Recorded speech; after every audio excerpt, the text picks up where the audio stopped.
कोशिश करेंगे। Thank you very much. Over to you miss Arzoo. Okay जी, अस्सलाम वालेकुम। आज का जो टॉपिक है वो है autism in preschool inclusive practices in early childhood education. Actually special needs तो बहुत ज़्यादा होती हैं बच्चों में, मुख्तलिफ किस्म की होती हैं, लेकिन मैंने सिर्फ इसलिए ऑटिज्म आज के लिए चूज़ किया क्योंकि ये आजकल अवेयरनेस इसकी बहुत ज़्यादा। एक्सक्यूज मी आरजू, आपकी आवाज़ कम आ रही है।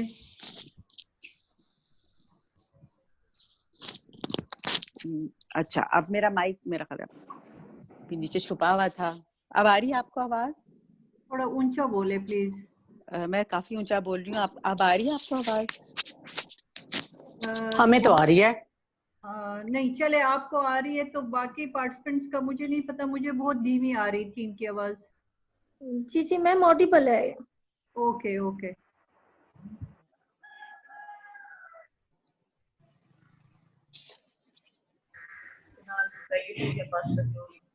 मैम आप स्टार्ट करें, वी कैन हियर यू।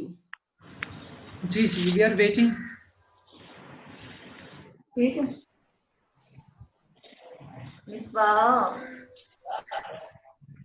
मेरी हाँ मैम, आरजू शुरू करें। जी जी, अस्सलाम वालेकुम।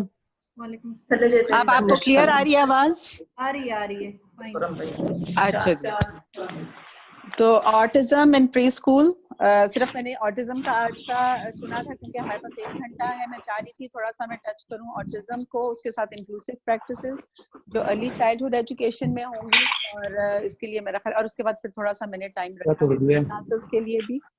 अगर किसी को आवाज नहीं आ रही आप काइंडली मुझे बता दें, लेकिन अभी फिलहाल मुझे लग रहा है कि सब सुन रहे हैं। जी, तो यहाँ पहले हम शुरू करेंगे इससे कि व्हाट इज ऑटिज्म। ऑटिज्म असल में है क्या? Autism or autism spectrum disorder refers to a broad range of conditions characterized by challenges with social, repetitive behavior, speech and non-verbal communication. यानी कि ये एक ऐसा डिसऑर्डर है जिसमें काफी वाइड रेंज है कंडीशंस की। यानी कि ये एक डिसऑर्डर है, ये कोई बीमारी नहीं है कि हम कहें कि सिर्फ सर में दर्द है तो सिर्फ सर में ही दर्द है। ये कंडीशन का नाम है और लाइफ लॉन्ग कंडीशन है। ये हमेशा रहती है, मतलब अब तक की रिसर्च के मुताबिक, और इसको हम मैनेज कर सकते हैं, लेकिन ये किसी बीमारी की तरह हम इसकी कोई दवाई खा के इसका इलाज नहीं कर सकते, लेकिन इसको हम डिफरेंट तरीकों से मुख्तलिफ थेरेपीज के जरिए इसको मैनेज किया जा सकता है। तो इसमें बहुत से चैलेंजेस होते हैं, जिसमें रेपिटेटिव बिहेवियर्स हैं, जिसमें आपने देखा होगा कि बच्चे हैंड फ्लैपिंग करते हैं, स्टेमिंग करते हैं, और मतलब बार बार रेपिटेटिव यानी कि रॉकिंग करते हैं, बार बार उन्हीं बिहेवियर्स को दोहराते हैं, उन एक्शंस को दोहराते हैं। फिर उनकी स्पीच जो है उसमें भी काफ़ी प्रॉब्लम्स होते हैं।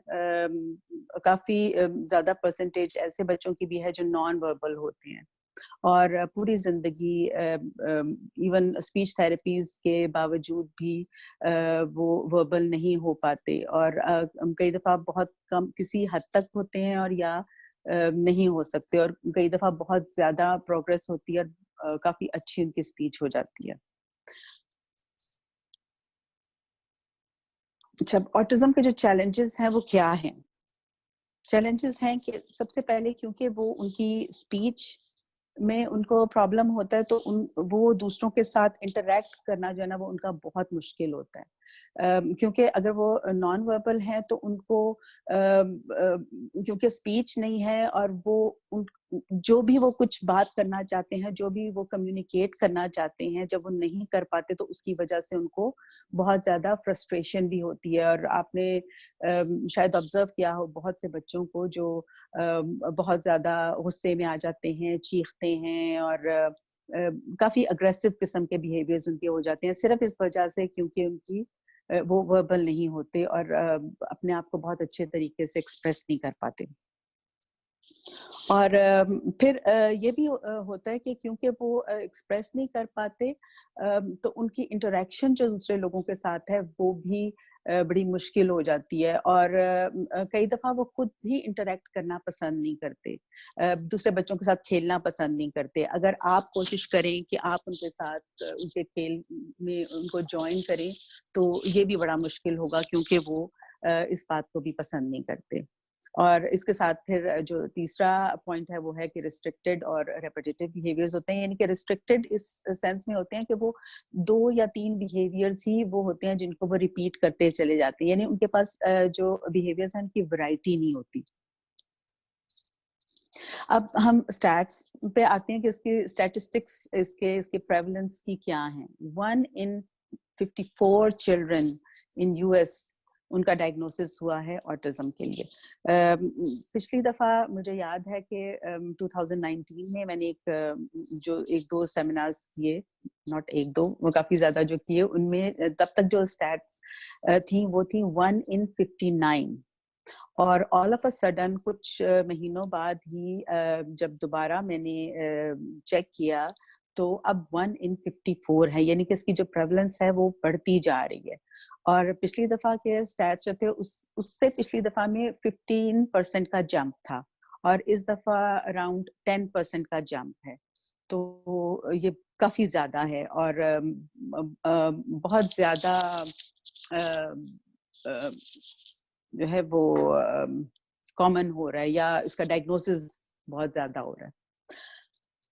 1 in 34 बॉयज, अब बॉयज जो हैं उसमें ये है कि 34 में से एक बच्चा, यानी हर 34 बच्चों में से एक बच्चे को ऑटिज्म हो सकता है, और लड़कियों में 144 में से एक लड़की। जब आप इन नंबर्स को देखते हैं तो आप देख रहे होंगे कि 34 बॉयज हैं और 144 गर्ल्स हैं।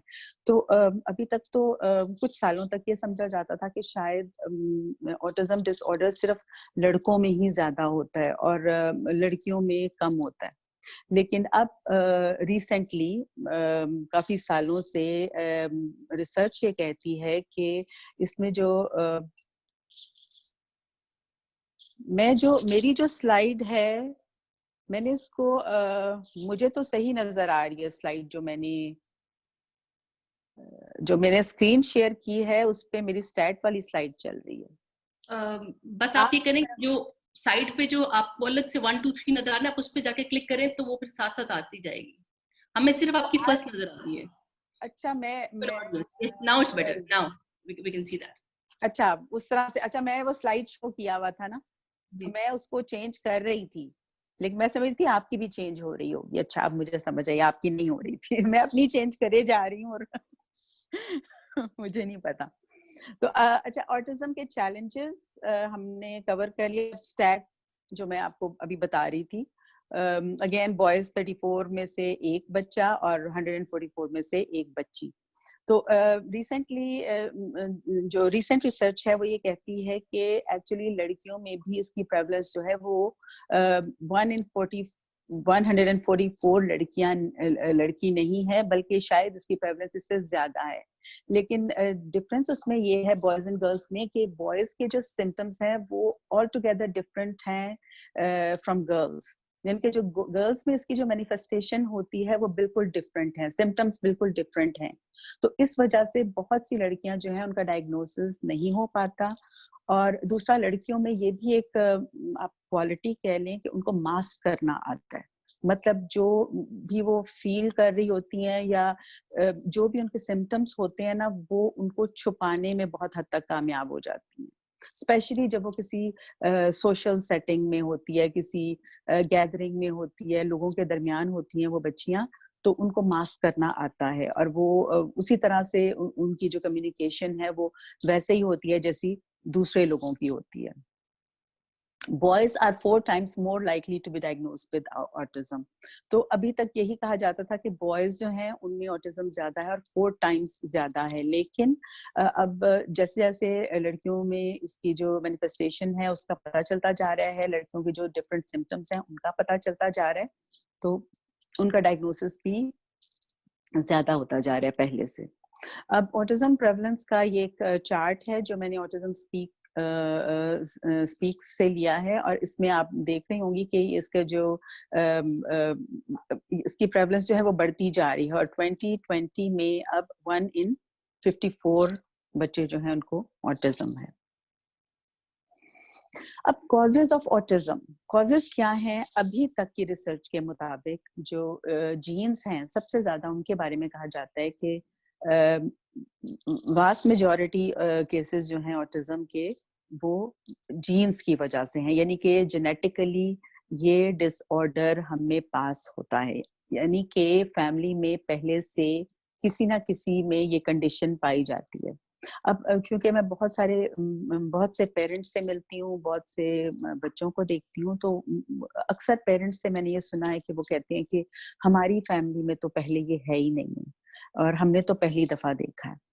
तो उसमें ये होता है कि फिर जब हम उनकी फैमिली हिस्ट्री लेते हैं, और फिर अक्सर मैं पेरेंट्स से कहती हूँ कि आप सोचें, आप अपने ग्रैंड पेरेंट्स की तरफ जाएं, थोड़ा सा ग्रैंड आंट्स, अंकल्स, उनके बारे में सोचें, और जब वो थोड़ा सा ब्रेनस्टॉर्मिंग होती है इस मामले में, तो वाकई से पता चलता है कि कोई ना कोई फैमिली में कोई ना कोई फैमिली मेंबर रहा होता है। मतलब जरूरी नहीं है कि आप सिर्फ पेरेंट्स से डायरेक्टली वो आए या ग्रैंड पेरेंट्स से आए, इवन आंट्स और अंकल्स बोथ साइड्स, यानी माँ की तरफ से भी और बाप की तरफ से भी, किसी भी तरफ से वो जीन्स में आ सकता है, और वो एकदम से, वो पहले वो रिसेसिव थी और वो एकदम से बाहर आ जाती हैं, और वो बच्चे में आपको वो नजर आना शुरू हो जाती है वो कंडीशन।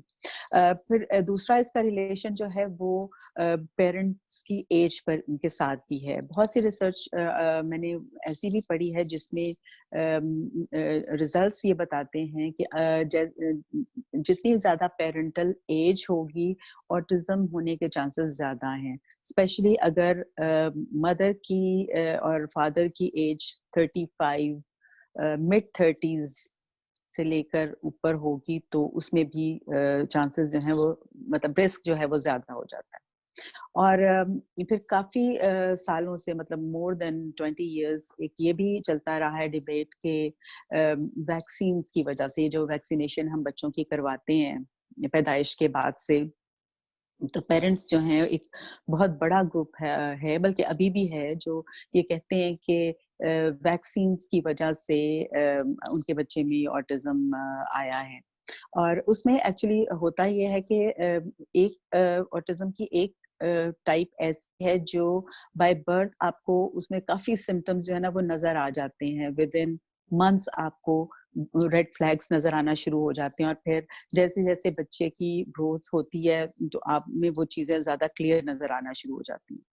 कुछ ऐसी रिसर्च भी मैंने पढ़ी है कि कुछ बच्चे ऐसे भी हैं, और उनमें मेरा अपना बेटा भी शामिल है एक्चुअली, कि 2 इयर्स तक उनकी ग्रोथ बिल्कुल नॉर्मल होती है। नॉर्मल से मतलब ये है कि वो जितने भी माइलस्टोन्स हैं वो पूरे कर रहे होते हैं, उनकी हर चीज ठीक होती है, वर्बल भी होते हैं, उनकी थोड़ी बहुत वोकैबुलरी भी होती है एज अप्रोप्रिएट, और ऑल ऑफ अ सडन 2 साल की एज के बाद वो अपनी बहुत सी जो माइलस्टोन्स उन्होंने अचीव किए होते हैं वो उनमें वो खत्म हो जाते हैं।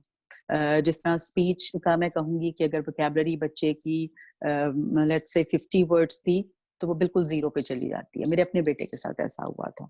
तो उसके साथ फिर जो पेरेंट्स थे वो ये कनेक्ट करते हैं कि वैक्सीनेशन क्योंकि अराउंड उसी दौरान होती है, 2 इयर्स 24 मंथ्स 18 मंथ्स ऑनवर्ड्स, मुझे एग्जैक्टली याद नहीं है, लेकिन कुछ यही वाले वो होते हैं मंथ्स जिसमें वैक्सीनेशन भी होती है, तो पेरेंट्स जो है ना उसको कनेक्ट करते हैं, अभी भी करते हैं, इवन दो कि अब रिसर्च ने इसको प्रूव कर दिया है कि इसका कोई कनेक्शन नहीं है।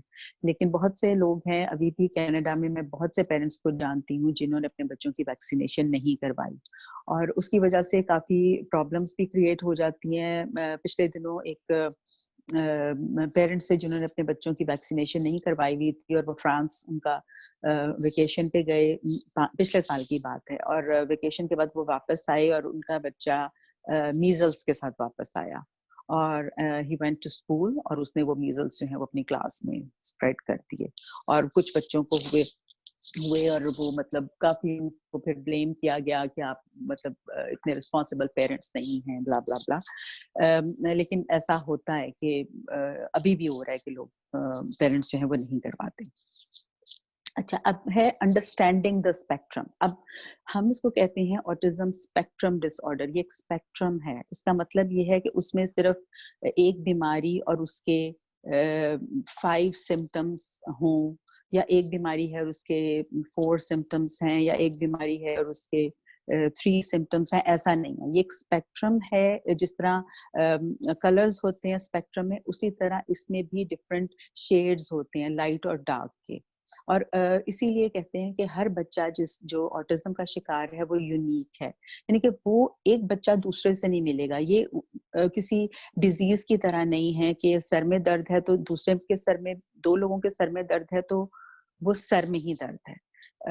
जबकि ऑटिज्म में ये है कि अगर 2 बच्चों को ऑटिज्म है तो उनके जो सिम्टम्स, उनका जो कैरेक्टर होगा वो बिल्कुल एक दूसरे से डिफरेंट होगा। और उसमें काफी आप आगे जाके देखेंगे कि उसमें क्या-क्या डिफरेंसेस हैं। अब स्पेक्ट्रम को जब मैं एक्सप्लेन करूंगी, उससे पहले मैं आप का एक इंट्रोडक्शन करवाऊंगी। आप मोस्ट प्रोबेबली आप इसको जानती हो, टेम्पल ग्रैंडलिन। ये एक खातून है जिनको ऑटिज्म है, और she has a PhD in animal sciences, और अब तो ये काफी एज की हैं। लेकिन ये काफी आजकल भी ये बहुत ज्यादा वेबिनार्स करी हैं, लाइव इनके सेशंस हो रहे हैं, जिनमें से मैंने भी 1-2 अटेंड किए हैं, और बहुत ही अच्छा ऑटिज्म के बारे में को एक्सप्लेन करती हैं। और जिस तरह से वो लोग जिनको ऑटिज्म है वो क्या फील करते हैं, उनके बारे में बहुत अच्छा बताती हैं। और इनकी बहुत सी बुक्स भी हैं, जिनमें से मोस्टली मैंने सारी तकरीबन पढ़ी हुई हैं, तो बहुत ही इंटरेस्टिंग है। और ये जो कह रही हैं, ये क्या कहती हैं कि the word autism still conveys a message, के मतलब वो ऐसा, उसका कोई मैसेज है जिसका मतलब ये है कि एक बहुत ही ड्रेडफुल सा उसका जो मतलब है वो लोगों में जाहिर होता है। जिस तरह से ऑटिज्म को एक्सप्लेन किया जाता है, या जिस तरह इसको बयान किया जाता है, दिखाया जाता है, विजुलाइज किया जाता है, वो ऐसे है कि बच्चा होगा जो म्यूट होगा, बोल नहीं पा रहा होगा, रॉकिंग हर वक्त करता होगा, स्क्रीम करता होगा, स्टिमिंग करता होगा, हैंड फ्लैपिंग करता होगा, मतलब जितने भी वर्ड्स और नेगेटिव किस्म के सिम्टम्स हैं वो सब उस बच्चे में पाए जाते होंगे। लेकिन लोग ये नहीं सोचते कि हम हमेशा ऑटिज्म को बच्चों से क्यों रिलेट करते हैं। मतलब आपने कभी ये सोचा है कि इतने अरसे से ऑटिज्म इस दुनिया में है, पाकिस्तान में इसकी अवेयरनेस मेरा ख्याल है बहुत नई है, लेकिन एटलीस्ट जब से मैं कनाडा में आई हूँ, लास्ट 22 इयर्स, इससे भी शायद बहुत पहले, लेकिन मतलब मैं तब से तो मैं भी सुन रही हूँ, और मतलब डायग्नोसिस हो रहा है और सब कुछ हो रहा है। तो आखिर जो लोग इमेजिन करें कि जो लोग 20 साल पहले डायग्नोस हुए होंगे या 25 साल पहले डायग्नोस हुए होंगे, आखिर अब वो एडल्ट्स होंगे। लेकिन हम में से कोई भी एडल्ट्स के बारे में इतनी ज्यादा बात नहीं करता, और उनकी जो प्रॉब्लम्स हैं उनके बारे में बात नहीं करता, और हमेशा हम ऑटिज्म को बच्चों से रिलेट करते हैं, जबकि हमें ऐसा नहीं करना चाहिए। ऑटिज्म जो है वो तो बच्चों में भी है, यंगस्टर्स में भी, मतलब इवन टीनेजर्स में होगा, एडल्ट्स में होगा, बूढ़े लोगों में भी होगा, ये सब में होता। तो ये टेम्पल ग्रैंडलिन जो है ये कह रही है। अच्छा, अब है अंडरस्टैंडिंग द स्पेक्ट्रम। अब हमने देख लिया कि हर एज ग्रुप में ये पाया जाता है, अब इसको हमने क्या समझना है इसके बारे में।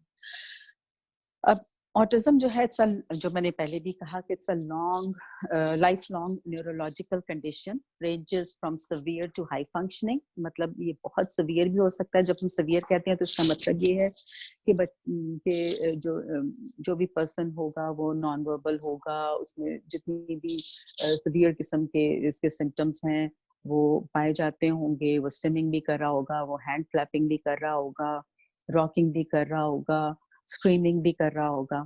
लेकिन हाई फंक्शनिंग है तो उनमें आपको इस तरह के कोई भी सिम्टम्स नजर नहीं आएंगे। मेरा बेटा हाई फंक्शनिंग ऑटिज्म है, उसमें सिर्फ स्पीच का उसका इशू रहता है, और वो रहेगा, उसका सिर्फ ये एक चैलेंज है। Otherwise he is very high functioning, very independent. फिर है there's a wide range of skills. अब इनकी स्किल्स जो है वो भी बहुत वाइड रेंज है, जिस तरह ये स्पेक्ट्रम है उसी तरह स्किल्स भी स्पेक्ट्रम में है, लाइट और डार्क के शेड्स होते हैं।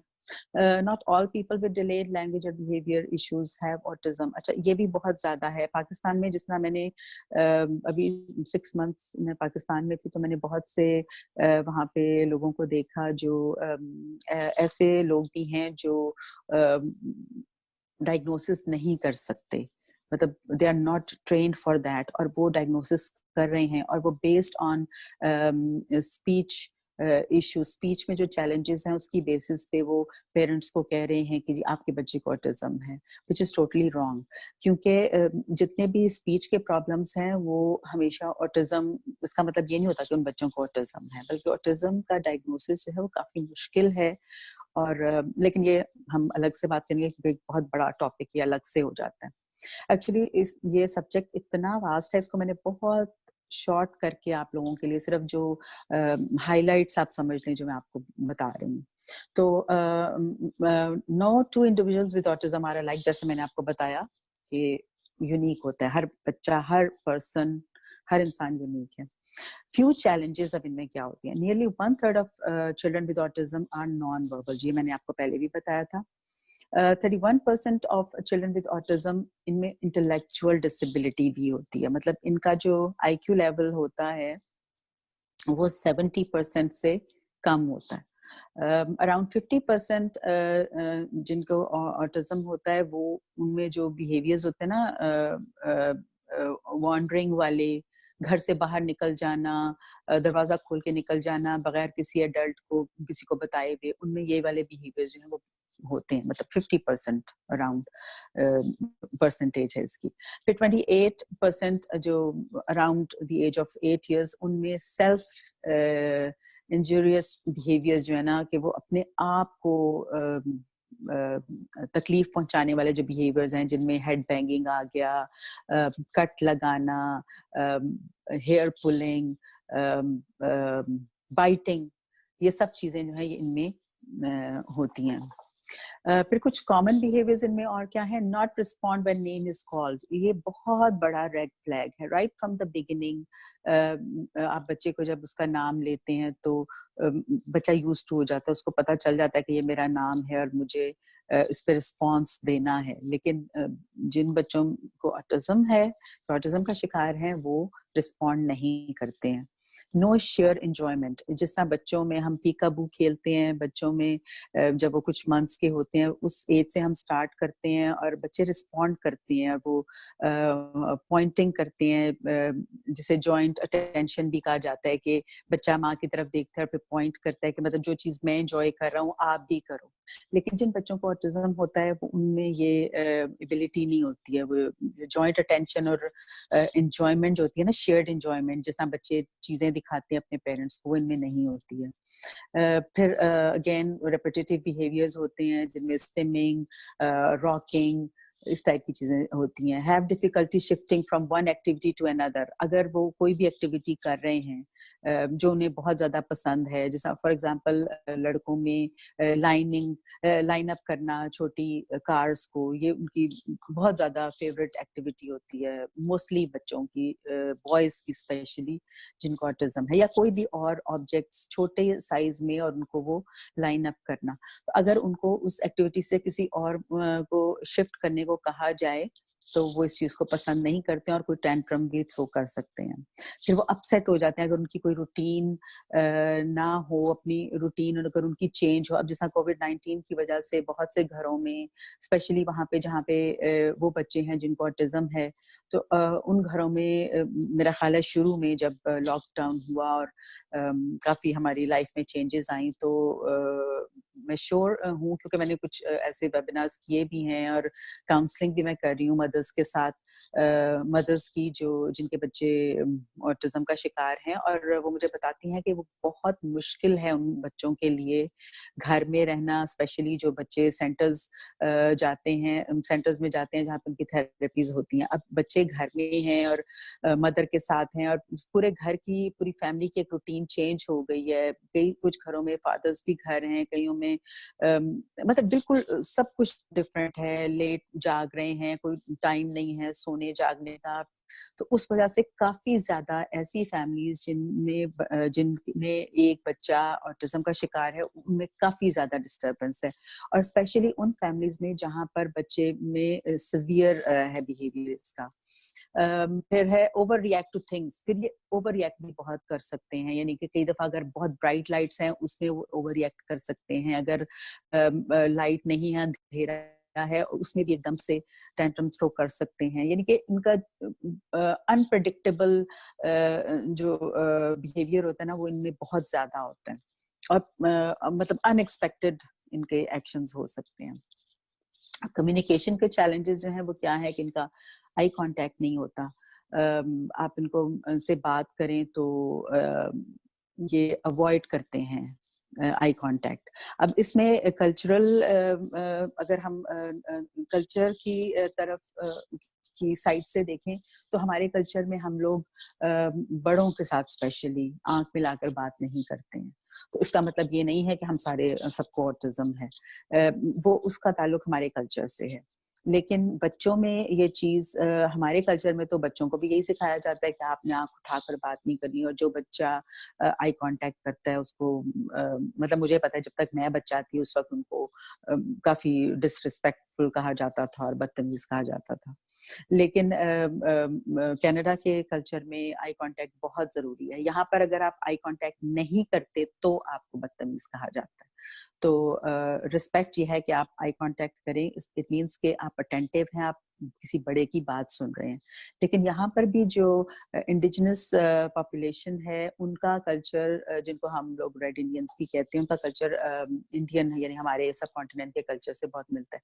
उनके बच्चे, उनको जब मैंने ऑब्जर्व किया तो वो भी आई कांटेक्ट नहीं करते, एंड इट डजंट मीन कि उनको ऑटिज्म है, मतलब वो अपने कल्चरली अप्रोप्रिएट बिहेवियर है उनका, अगर वो आई कांटेक्ट नहीं करते। तो उनमें भी इसके डायग्नोसिस में काफी इश्यूज आ जाते हैं, सिर्फ इसी वजह से कि मिसअंडरस्टैंडिंग हो सकती है इस मामले में। यूज ये नॉन वर्बल होते हैं, फिजिकल कांटेक्ट जो है वो उसको ज्यादा ये करते हैं, मतलब क्योंकि नॉन वर्बल होते हैं, आई कांटेक्ट नहीं हो रहा होता, तो ये फिजिकली यानी कि आपका हाथ पकड़कर आपको उस जगह पर ले जाएंगे जो जहाँ पे वो चीज है जो उन्हें चाहिए है, या इस तरह की बातें। नॉट यूज जेस्चर्स, मतलब जेस्चर्स को ये यूज नहीं करते हैं जिस तरह एक आम बच्चा करता है, पॉइंट करना। ये लोग हाथ पकड़कर आपको ले जाएंगे, या मतलब फिजिकल टच जो है ये इसका इस्तेमाल ये बहुत ज्यादा करते हैं। फिर हैव डिफिकल्टी फॉलोइंग डायरेक्शंस, इनमें डायरेक्शंस फॉलो करना इनके लिए बहुत मुश्किल है। मतलब अगर आप उसको डायरेक्शन देते हैं, लेट्स से आप कहें कि आप खड़े हो जाओ, वो शायद उनके लिए आसान हो, लेकिन अगर आप कहें कि आप खड़े होकर दूसरे कमरे से बुक लेकर आओ, तो ये जो इंस्ट्रक्शन है दूसरे कमरे से किताब लेकर आना, इसमें काफी स्टेप्स हैं, जाना और बुक लेना और फिर वापस आना। तो इस तरह की जो कॉम्प्लिकेटेड या 2-3 स्टेप्स वाली इंस्ट्रक्शंस हैं इनके लिए फॉलो करना बहुत मुश्किल होती हैं। फिर एक्सप्रेशन इनके लिए बहुत मुश्किल होता है, और अगर ये नॉन वर्बल हैं फिर तो बहुत ही मुश्किल भी होता है, बहुत फ्रस्ट्रेटिंग होता है। और जब ये बहुत फ्रस्ट्रेटेड हो जाते हैं तो फिर ये रोते हैं और चीखते हैं और स्क्रीमिंग वगैरह, इनका ये बिहेवियर बहुत ज्यादा हो जाता है। फिर एकोलेलिया इनमें बहुत ज्यादा होता है, यानी कि एकोलेलिया यानी कि ये एको करते हैं वो चीजें जो ये सुनते हैं, और फिर एक ही बात को रिपीट करते जाना, एक वर्ड को, एक सेंटेंस को बहुत ज्यादा, और ये सेल्फ स्टिमुलेटिंग बिहेवियर्स इनको कहा जाता है, यानी ये अपने आप को स्टिमुलेट कर रहे होते हैं। और फिर जो आम जो चीज़ें हैं सराउंडिंग्स में घर में जो इर्द-गिर्द चीज़ें होती हैं उनको आइडेंटिफ़ाई करना भी इनके लिए बहुत मुश्किल होता है। जिस तरह बच्चे जो एज अप्रोप्रिएट मैं बात कर रही हूँ कि बच्चे स्पेशली जो 5 इयर्स एंड अंडर हैं उनको छोटी-छोटी चीज़ें जो हैं वो आपको ये बतानी नहीं पड़ती हैं कि ये चेयर है, ये टेबल है, ये सोफ़ा है। वो घर में वो चीज़ें वो ऑटोमेटिकली वो सीख रहे होते हैं। जब आप कहेंगे कि ये मैं चेयर रख रही हूँ ये वो, तो वो बच्चा खुद से ही वो सीख रहा है। आपने उसको बैठकर कोई लेसन नहीं देना। लेकिन जो बच्चे ऑटिज़्म का शिकार होते हैं उनको आपको कई दफ़ा वाक़ई बताना पड़ता है। मतलब वो ये चीज़ खुद से नहीं सीखते हैं। अगर आप ये भी हो सकता है कि एक बच्चे को ऑटिज़्म है, मे बी उसका डायग्नोसिस ना हुआ हो, मे बी उसका डायग्नोसिस लेट हुआ हो और शायद वो 7 इयर्स की एज में अगर आप उससे कहें कि पानी का ग्लास आप टेबल पे रख दो, तो ये हो सकता है कि कोई 7 साल का बच्चा आपको कहे कि टेबल क्या चीज़ है? या सोफ़ा आप किसको या आप काउच किसको कह रहे हो? तो मतलब ये किसी की आवाज़ आ रही है बहुत ज़्यादा। मेरा ख़्याल है किसी का माइक शायद है कि बातों की आवाज़ आ रही है बहुत ज़्यादा। सोशल होते हैं, ईटिंग एटिकेट्स इनमें कम होते हैं। जब ये खाना खाते हैं तो बहुत ज़्यादा मतलब हम कह सकते हैं कि इनमें कोई एटिकेट्स नहीं है या इनको तमीज़ नहीं है जिसको हम कहते हैं, और बहुत जल्दी हम जज कर लेते हैं बच्चों को। तो इनके लिए बहुत मुश्किल होता है इस तरह के एटिकेट्स सीखना, सबसे पहले सीखना और फिर उनको फ़ॉलो करना और फिर उनको याद रखना। बाथरूम एटिकेट्स बहुत मुश्किल होते हैं, पॉटी ट्रेनिंग बहुत मुश्किल होती है। अगर वो सीख जाते हैं फिर उसके बाद जो स्टेप्स होते हैं, हाथ धोना, उनको ड्राई करना, ये सब चीज़ें इनके लिए बहुत मुश्किल होती हैं। सारी रूटीन को फॉलो करना, स्टेप्स को फॉलो करना। वेटिंग इन लाइन्स बहुत मुश्किल काम है इनके लिए।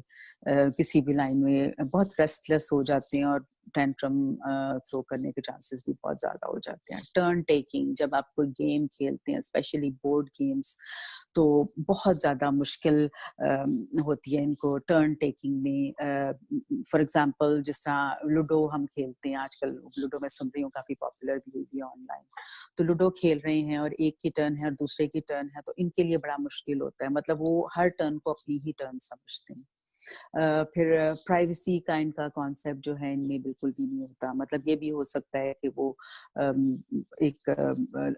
आप टीवी देख रहे हैं और वो कपड़े उतार दें या अपने रूम में कपड़े पहने बगैर बाहर आ जाए। मतलब उनमें वो सेंस जो है वो नहीं होती। जब मैं ये सारी बातें कर रही हूँ तो इसका मतलब ये नहीं है कि ये सारी चीज़ें हर बच्चे में पाई जाती हैं। इसीलिए हम इसको स्पेक्ट्रम कहते हैं कि हो सकता है अगर मैंने आपको 10 चैलेंजेस बताए हैं तो हो सकता है एक बच्चे में उनमें से 3 चैलेंजेस हों, हो सकता है दूसरे बच्चे में उनमें से 5 चैलेंजेस हों, हो सकता है अगर किसी में सीवियर सिम्पटम्स हैं, वेरी लो फंक्शनिंग बच्चा है, तो हो सकता है ये 10 के 10 चैलेंजेस उस बच्चे में हों। लेकिन हाई फंक्शनिंग बच्चों में जो है वो इस तरह के चैलेंजेस जो हैं वो कम होते हैं। ये अभी मैंने किसी का मैसेज पढ़ा है कि हम क्वेश्चंस कर सकते हैं। डेफिनेटली मैं आपको टाइम दूंगी, आप जितने मर्जी क्वेश्चन करना चाहें आप कर सकते हैं। फिर इनमें पर्सनल बाउंड्रीज जो हैं वो उसकी सेंस भी इनमें नहीं होती हैं। अब जिस तरह यहाँ पर हम छोटे बच्चों को बताते हैं कि आपने अपने बबल में रहना है। इट मीन्स कि हम बच्चों को हम ये कहते हैं कि ये आपका बबल, इमेजिन करो आप एक बबल में हो और आपने किसी और को उससे बाहर निकल के, मतलब आपकी वो एक बाउंड्री है और उस बाउंड्री के बाहर जाकर आपने किसी को टच नहीं करना। क्योंकि जो बच्चे जिनको जो ऑटिज्म का शिकार है वो, क्योंकि उनमें वो बाउंड्रीज नहीं होती हैं तो वो दूसरे लोगों को टच बहुत ज्यादा करते हैं। तो अगेन मैं फिर कहूँगी बहुत ख्याल से हर बच्चा ऐसा नहीं होता। तो ये टच करते हैं तो इनको ये चीज़ें भी इनको सिखाना पड़ती हैं जो शायद दूसरे बच्चों में, न्यूरोटिपिकल बच्चों में वो ऑटोमेटिकली सीख जाते हैं। फिर और चैलेंजेस क्या है? ड्रेस कोड, उसके लिए भी इनमें आप मतलब मैंने बहुत से बच्चों को अपनी प्रोफेशनल उसमें करियर में देखा है कि इनमें जो सेंस है ड्रेस की वो बहुत बड़े वो स्ट्रिक्ट किस्म की होती है, बड़ी वो फॉर्मल किस्म की होती है। इनको फॉर्मली ड्रेसअप होना बहुत पसंद है अगर इनमें कोई सेंसरी इश्यूज नहीं है। अगर इनमें सेंसरी इश्यूज हैं तो ये भी हो सकता है कि ये कपड़े पहनना बिल्कुल भी पसंद ना करती हूँ, और मतलब वो चाहें कि वो बिल्कुल भी कपड़े ना पहने, मतलब कुछ भी हो सकता है। मैंने जैसा आपको बताया ना कि स्पेक्ट्रम है, जहाँ पे डार्क शेड्स हैं वो बहुत बहुत डार्क हो जाएंगे, जहाँ पे लाइट शेड्स हैं वहाँ पे बहुत लाइट हो सकता है, उनमें ये चीजें हो ही नहीं। तो ये डिपेंड करता है उनके डायग्नोसिस पे। रिगार्ड फॉर अथॉरिटी, उनको अथॉरिटी का बिल्कुल नहीं होता, उनको नहीं पता कि कोई बड़ा है, उनसे बड़ा है, उसकी क्या उसकी पोजीशन है। एडल्ट्स जो उनकी लाइफ में है, मदर फादर हो, जो भी एडल्ट्स उनकी फैमिली में हैं, अगर वो स्कूल जा रहे हैं तो वहां पर जो भी है उनको उसका भी समझ इतनी ज्यादा नहीं होती।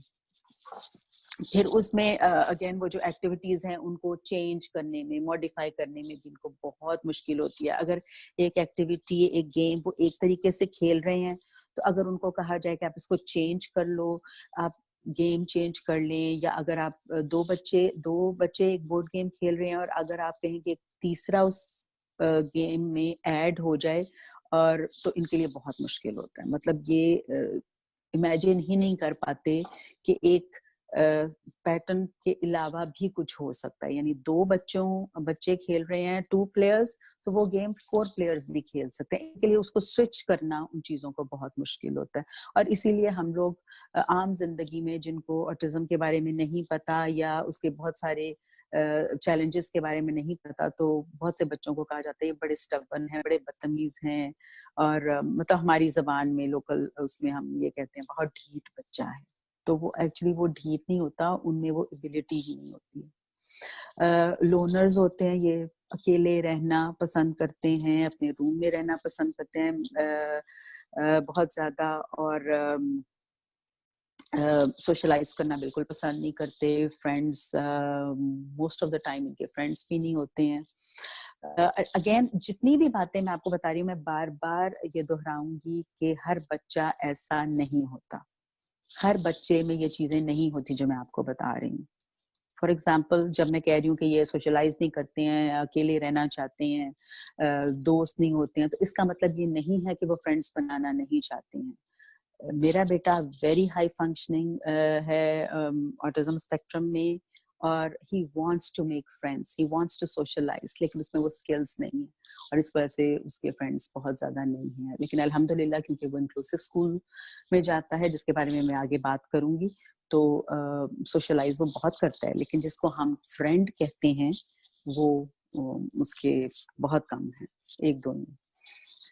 फिर सोशल रूल्स इनके लिए बहुत मुश्किल होता है सीखना, जो आम लोग न्यूरोटिपिकल बच्चे सीख जाते हैं खुद से। उनको हम अपने बच्चों को नहीं बताते कि उन्होंने फ्रेंड्स कैसे बनाने, हम अपने बच्चों को नहीं बताते कि उन्होंने जो डिफरेंट रिलेटिव्स हैं उनसे कैसे बात करनी है, किसका क्या मकाम है। हमने कोई चार्ट नहीं बनाया होता कि दादी से ऐसे बात करनी है, खाला से ऐसे बात करनी है, फूफो से ऐसे बात करनी है। वो बच्चे खुद ब खुद एक माहौल में रह के सीख रहे होते हैं। लेकिन जिन बच्चों को ऑटिज्म है उनके लिए ये चीजें खुद से सीखना बहुत मुश्किल है, और उनको हर स्टेप पे गाइड करना पड़ता है। लेकिन अगेन मैं ये कहूंगी कि हर बच्चे को गाइड नहीं करना पड़ता, कुछ सीख भी जाते हैं और कुछ नहीं भी सीखते।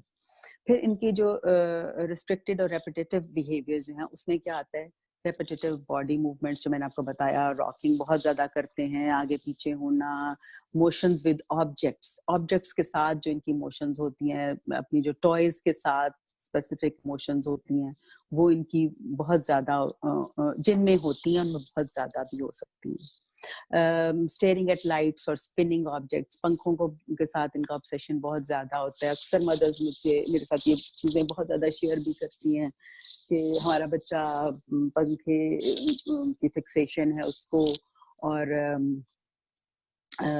एक वो टॉय भी पिछले दिनों आया था 1-2 साल पहले, स्पिनर, उसके साथ वो बड़ा एंजॉय करते थे। और फिर लाइट्स को स्टेयर करना, ये चीजें, ये सब बहुत फिक्सेशंस उनको बहुत ज्यादा होते हैं। रिचुअलिस्टिक बिहेवियर्स, मतलब रिचुअल्स भी उनके होते हैं, मतलब एक खास उन्होंने स्टेप्स सोचे होते हैं कि सबसे पहले मैंने ये करना है, उसके बाद मैंने ये करना है, उसके बाद मैंने, मतलब एक रिचुअल होता है उनका, और वो उससे आगे पीछे नहीं होते हैं। मैं फिर दोहरा रही हूँ कि ये हर बच्चे में ऐसा नहीं होता, लेकिन जिनमें होता है उनमें ऐसे होता है। अब मैं स्कूल से आया हूँ, अब मैंने नहाना है, उसके बाद मैंने खाना खाना है।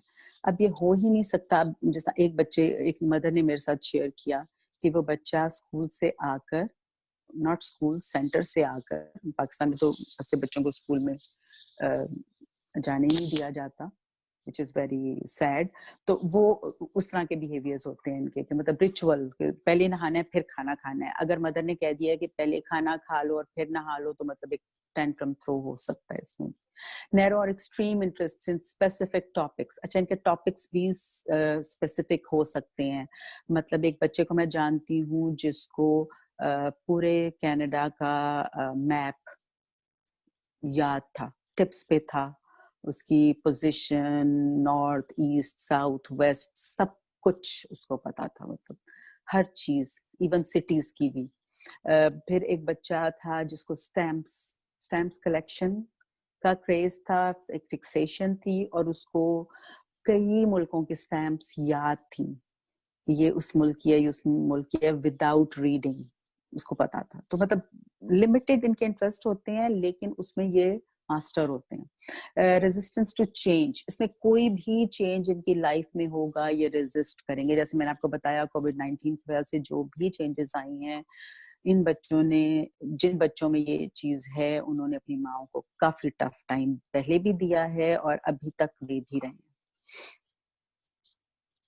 Using appropriate terminology. अच्छा, अब यहाँ पर ये चीज़ बहुत इंपॉर्टेंट है। मैं अपने जितने भी मेरी वर्कशॉप्स होती हैं, सेमिनार्स होते हैं, मैं ये चीज़ जो है ना, इसको मैं बहुत ज़्यादा हाईलाइट करती हूँ कि जब हम ऐसे बच्चों के बारे में बात करते हैं जो ऑटिज्म का शिकार हैं या किसी भी डिसेबिलिटी का शिकार हैं, उसके बारे में जब हम बात करते हैं तो we have to be very very careful. Pakistan में इन चीज़ों का बिल्कुल ध्यान नहीं किया जाता, मतलब ये मेरी ऑब्जर्वेशन है, मैं बुराई नहीं कर रही हूँ, मैं भी पाकिस्तानी हूँ, लेकिन मेरी ऑब्जर्वेशन है कि बहुत से लोग ऑटिस्टिक, मेरा बेटा ऑटिस्टिक है, मेरी बेटी ऑटिस्टिक है, मेरा स्टूडेंट ऑटिस्टिक है। वेस्टर्न वर्ल्ड में, नॉर्थ अमेरिका में specially, I don't know about Europe, but north America में ऑटिस्टिक कहना इट्स वेरी इंसल्टिंग। जब भी आप कहेंगे a child on the spectrum, a children with autism, यानी कि एक्सप्लेन इसको इस तरह किया जाता है कि जो आप में जो भी आपकी कंडीशन है वो आपकी आइडेंटिटी नहीं है। इंसान की आइडेंटिटी इंसान होना पहले है, और उसके बाद उसकी कंडीशन जो है वो उसको हम बाद में बताते हैं। मैं आपको इस तरह से मिसाल दूंगी कि जिस तरह किसी को डायबिटीज होती है, तो हम उसको ये तो नहीं कहते ना कि हाँ ये तो डायबिटीज वाली औरत है, हम पहले कहते हैं ये फलां मिसेस फलां हैं, और फिर हम कहेंगे कि इनको डायबिटीज है या वो। तो इसी तरह ऑटिज्म में भी ऑटिस्टिक कहना जो है वो उसको बहुत नेगेटिव उसको कहा जाता है, और इसको अच्छा नहीं समझा जाता। हमेशा जब भी हम यूज करेंगे हम कहेंगे मेरा बेटे को ऑटिज्म है, my child has autism, a child with special needs, यानी कि एक चीज है जो अलग से उसके साथ है, लेकिन ये उसकी आइडेंटिटी नहीं है, उसकी आइडेंटिटी एक इंसान होना ही है। और अगर हम कहेंगे फैमिली मेंबर है तो हम कहेंगे कि a family member with autism, हम ये नहीं कहेंगे कि ऑटिस्टिक फैमिली मेंबर।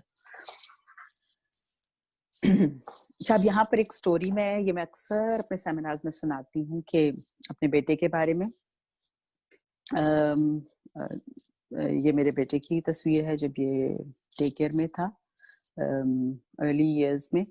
और जब ये जाता था, और छोटे बच्चों में वो एहसास नहीं होता कि वो डिफरेंट हैं, दूसरे लोगों से डिफरेंट हैं, उनका स्किन कलर डिफरेंट है।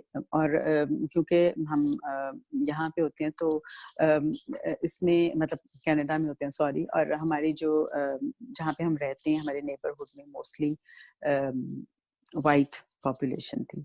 तो मुझे बहुत ज़्यादा डर रहता था कि मेरे बच्चे की बुलिंग ना हो, और जब ये डे केयर जाएंगे मेरे बच्चे तो क्या होगा, इनको कोई बुलिंग नहीं करेंगे। तो मैं अपने बेटे को हमेशा जब भी वो डे केयर से वापस आता था तो मैं उससे पूछती थी how was your day, what happened, और मतलब बार बार ऐसे क्वेश्चंस करती थी जिससे मुझे पता चल सके। फिर एक दिन मुझे एहसास हुआ कि मेरा बच्चा बहुत खुश रहता था, तो मैंने सोचा कि पता नहीं इसको ये फील होता है कि नहीं कि ये बिल्कुल सबसे डिफरेंट है और he is the only boy in a white population. एक वाइट क्लास है और उसमें 20 वाइट बच्चे हैं और एक बच्चा ब्राउन है। तो एक काफी दफा फिर मैं उससे पूछती थी कि आप ड्राइंग करते हो, आप अपने कलर क्या करते हो, अपने फेस का कलर क्या करते हो? तो मेरा बेटा हमेशा मुझे कहता था मैं वाइट करता हूँ। तो मैं कहती थी आप वाइट क्यों करते हो? तो कहता था क्योंकि मैं वाइट। तो उसको ये फील नहीं होता था कि वो डिफरेंट है या वो ब्राउन है, उसका स्किन कलर डिफरेंट है बाकी बच्चों से। लेकिन जब वो थोड़ा बड़ा होना शुरू हुआ और उसको ये फील हुआ कि उसकी स्किन का कलर दूसरे बच्चों से डिफरेंट है, तो उसने फिर आके मुझे बताना शुरू किया कि मम्मी आज मैंने जो ड्राइंग बनाई थी, I coloured myself brown, I coloured my face brown, क्योंकि मैं ब्राउन हूँ। तो लेकिन मैंने ये देखा कि किसी और बच्चे ने उसको ये एहसास नहीं दिलाया कि वो डिफरेंट है, उसकी टीचर ने उसको कभी ये एहसास नहीं दिलाया कि वो डिफरेंट है।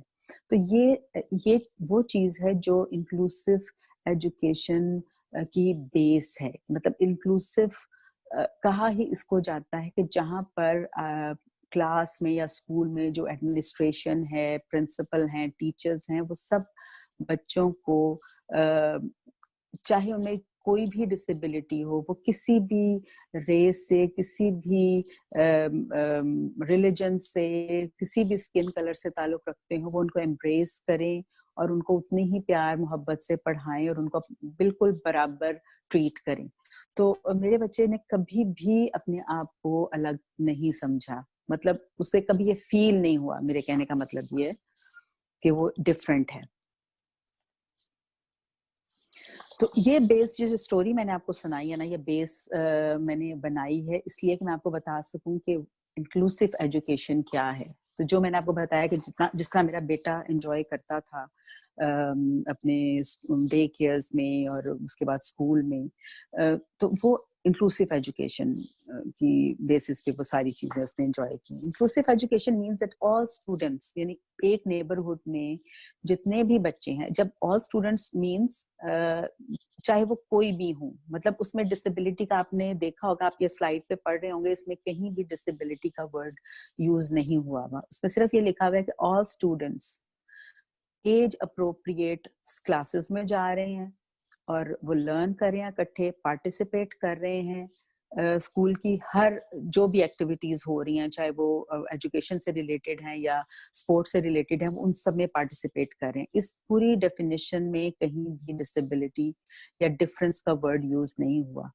इसका मतलब ये है कि सब लोग एक तरह उनको ट्रीट किया जाता है, कोई डिस्क्रिमिनेशन नहीं होती है। Inclusive programme in early childhood, अब इंक्लूसिव प्रोग्राम जो है वो अर्ली चाइल्डहुड में किस तरह का नजर आना चाहिए या नजर आता है। A program is inclusive when it is designed to meet the needs of all children, यानी ऐसी सेटिंग, इसका डिजाइन ऐसा हो जिसमें हर बच्चे की जरूरियात को देखा जाए, उनको पूरा किया जाए या उनको नजर में रखा जाए। The planning is individualized, उसकी जो प्लान किया जाए उसके बारे में वो उसको भी इंडिविजुअलाइज्ड की जाए वो प्लानिंग भी। मतलब ये नहीं हो कि आप एक ग्रुप है आपका, मुझे बिल्कुल अंदाजा नहीं है पाकिस्तान में जो अर्ली चाइल्डहुड एजुकेशन है, क्योंकि जब तक मैं 20-22 साल पहले वहां थी तब तक ऐसा कोई कॉन्सेप्ट वहां पर नहीं था।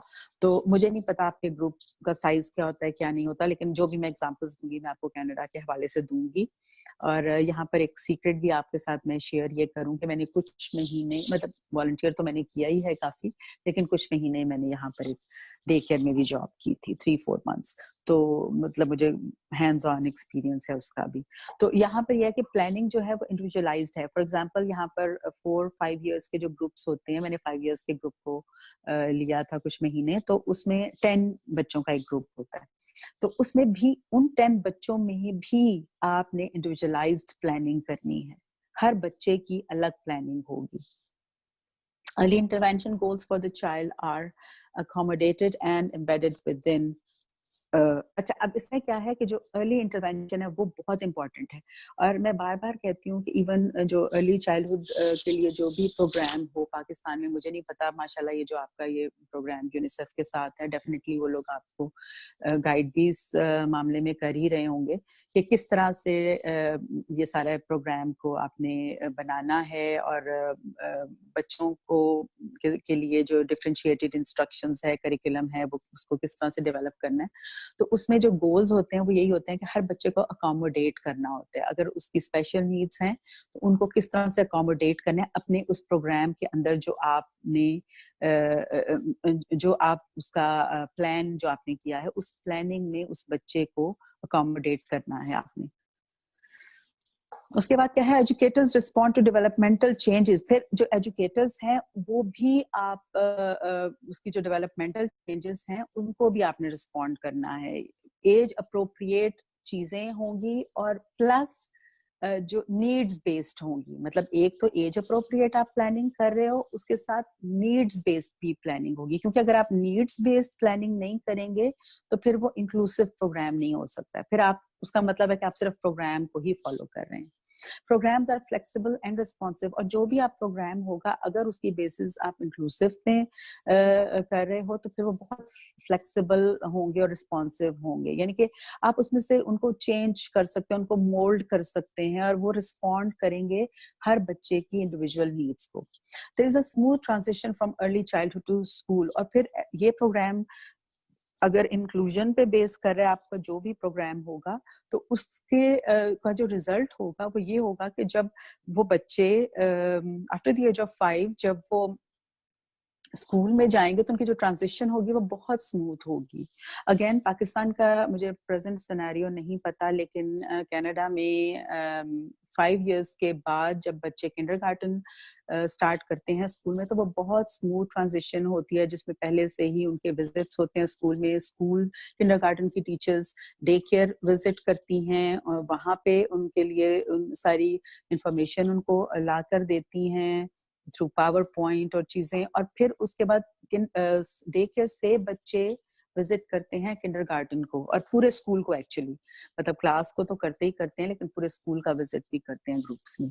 और इस तरह से उनकी बहुत स्मूथ ट्रांजिशन होती है। मुझे अपना याद आता है कि वो हमारे लिए तो बड़ा वो ट्रॉमेटाइजिंग किस्म का एक्सपीरियंस होता था कि एकदम से हम स्कूल में जा रहे हैं, बस ये पहला दिन है और हम स्कूल चले गए हैं। नथिंग लाइक दैट नाउ, बिल्कुल डिफरेंट चीज है। Strategies for inclusive practices. अब इसकी स्ट्रेटजीज क्या है? Recognise each person's challenges. अब रिकग्नाइज करना है एजुकेटर को जो ग्रुप्स को ले रहा है, जो भी एजुकेटर है वो उसने रिकग्नाइज करना है वो बच्चे जो उसके ग्रुप में हैं उनके क्या क्या चैलेंजेस हैं।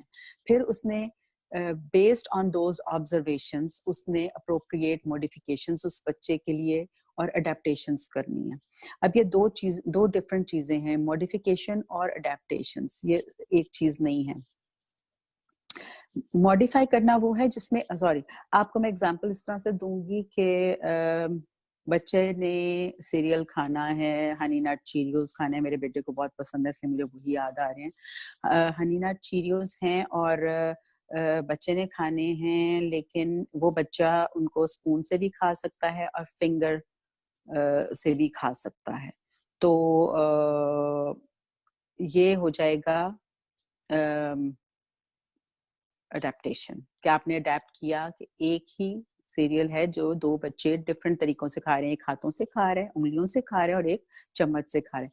लेकिन मॉडिफिकेशन ये होगी कि हो सकता है एक बच्चे को उस सीरियल से एलर्जी हो, नट से एलर्जी हो और वो हनी नट चीरियो नहीं खा सकता, तो आप उसके लिए वो सीरियल चेंज कर देंगे। That would be modification. Special programs are appropriate but should not take the place of inclusive approaches. यानी कि जो भी आपके प्रोग्राम है, जिस तरह मुझे नहीं पता आपका जो अर्ली चाइल्डहुड का जो भी प्रोग्राम आप रन करोगे अपने डे केयर सेंटर्स में, वो प्रोग्राम तो होगा, लेकिन उसके साथ साथ जो अप्रोच होनी चाहिए वो हमेशा इंक्लूसिव होनी चाहिए, क्योंकि अगर इंक्लूसिव अप्रोच नहीं होगी तो फिर उसका वो कोई मकसद नहीं रह जाएगा। अच्छा, अब इसमें स्ट्रैटेजीज में क्या है, स्लोअर पेस होना चाहिए, बहुत स्लोली होना चाहिए। जो भी आप प्रोग्राम कर रहे हैं वो उसका पेस स्लो होना चाहिए। उसमें रूल्स जो हैं उनको एडजस्ट करना पड़ता है हमेशा according to the needs of children. Altered lighting, sounds, movement, यानी जो भी आपका क्लासरूम है वहाँ पर आपने लाइटिंग को चेंज करना है, क्योंकि कुछ बच्चों में सेंसिटिव होते हैं लाइट से। उसको साउंड्स, कुछ बच्चों की सेंसिटिविटी होती है, सेंसरी इश्यूज होते हैं।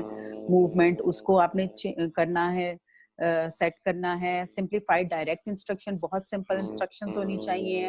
और जो एक्टिविटीज और ये चीजें हैं ये बहुत बहुत ज्यादा simple. Use of photographs and other learning tools, understanding and flexibility. और इसी तरह से फोटोग्राफ्स और ये चीजें, क्योंकि जितने भी बच्चे हैं उनकी डिफरेंट नीड्स हैं। ये मेरे ईयरफोन्स में ना बहुत ज्यादा नॉइज आ रही है इस वक्त, एको आ रही है और नॉइज आ रही है बहुत ज्यादा। तो value the dignity of each child, very important. अब जो एनकरेज पार्टिसिपेशन, यहाँ पर आपने अगर इंक्लूसिव प्रोग्राम है तो आपने इसमें बच्चों की पार्टिसिपेशन को बहुत ज्यादा इनकरेज करना है। और उसको इनकरेज करने का सबसे पहला जो तरीका है वो क्या है कि आपने बच्चे को बहुत ज्यादा रिस्पेक्ट देनी है, क्योंकि हर इंसान जो जिंदा है उसकी एक रिस्पेक्ट होती है, उसकी डिग्निटी होती है, उसको वैल्यू करना है। मेरे ईयरफोन्स में बहुत ज्यादा नॉइज है, इट्स वेरी अनोइंग, मुझसे बोला नहीं जा रहा। मेरे साथ भी यही मसला है, मैं भी काइंडली चेक कर सकती हैं आप? अब खत्म हुई है, शुक्र है, अब खत्म हो गई है। अच्छा, break task into small parts. अब जो भी टास्क आप दे रहे हैं बच्चे को, उसको छोटे पार्ट्स में उसको ब्रेक कर दें। मेरे लिए खुद बहुत ज्यादा अनोइंग है ये कि मेरे से भी मैं बोलती हूँ तो वो साथ साथ वो स्टार्ट हो जाती है। चलें फिर हम टाइम नहीं वेस्ट करते, मैं कंटिन्यू करती हूँ। तो जो भी टास्क आपने बच्चों से करवानी है उसको आप छोटे छोटे स्टेप्स में उसको ब्रेक डाउन करें, ताकि बच्चों के लिए उसको ग्रास्प करना आसान हो। Allow the child time to complete each task, यानी कि बच्चों को, स्पेशली यहाँ पर बात मैं स्पेशल नीड्स वाले बच्चों की कर रही हूँ, कि उनके लिए टाइम, उनको एक्स्ट्रा टाइम दें, उनके लिए ब्रेक डाउन करें। Offer ways to signal when a break और हेल्प इज नीडेड। अब बच्चों के साथ ये आपने निगोशिएट करना है कि क्योंकि कुछ बच्चे जो हैं वो बहुत ज्यादा देर तक बैठ नहीं सकते हैं, उनका अटेंशन स्पैन बाकी बच्चों से कम होता है, तो आप उनसे पहले से ये डिस्कस कर लें, अलग से ले जाके आप डिस्कस कर लें कि आपस में कि हम लोग कोई भी कोई ऐसा सिग्नल हम चूज कर लेते हैं।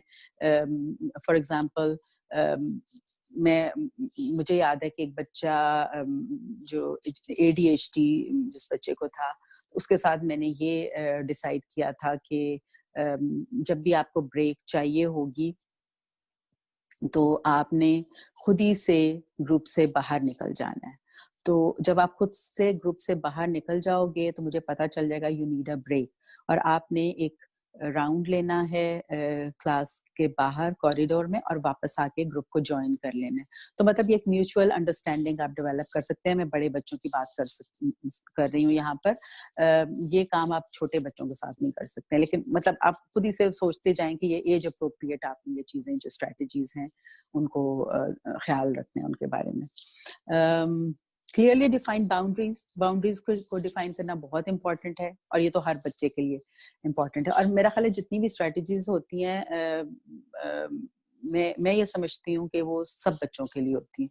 तो बाउंड्रीज बहुत इंपॉर्टेंट हैं, बच्चे को पता होना चाहिए कि उसकी क्या बाउंड्रीज हैं, क्या लिमिटेशंस हैं, और बच्चे एक्चुअली सेफ फील करते हैं। जितनी ज्यादा उनकी बाउंड्रीज डिफाइंड होती हैं उतने ज्यादा बच्चा सेफ फील करता है। और अगर आप बच्चे को छोड़ दें और उसको बाउंड्रीज ना बताएं, उसको नहीं बताएं कि आपके पास इतना टाइम है विजुअल आपने एक क्लॉक सामने रख दी, जाहिर बात है छोटे बच्चे टाइम नहीं देख सकते, तो आपने एक विजुअल क्लॉक रख दी है और आपने बता दिया है कि जब ये आर्म यहाँ से यहाँ तक जाएगी तो ये टाइम खत्म हो जाएगा। तो ये सारी बाउंड्रीज होती है ना, जहाँ पे आप उनको टाइम बता देते हैं या आप उनको उनका एरिया बता देते हैं क्लास में कि आपने यहाँ से ज्यादा मूव नहीं करना, आपने इस एरिया में रहना है, तो वो बच्चे बहुत सेफ फील करते हैं और अच्छा परफॉर्म करते हैं। प्रोवाइड सिग्नल्स और cues to prepare for transition. फिर आपने अगर आपने कोई एक्टिविटी चेंज करनी है तो उसमें भी आपने पहले से क्यूज और सिग्नल्स को डिसाइड कर लेना है कि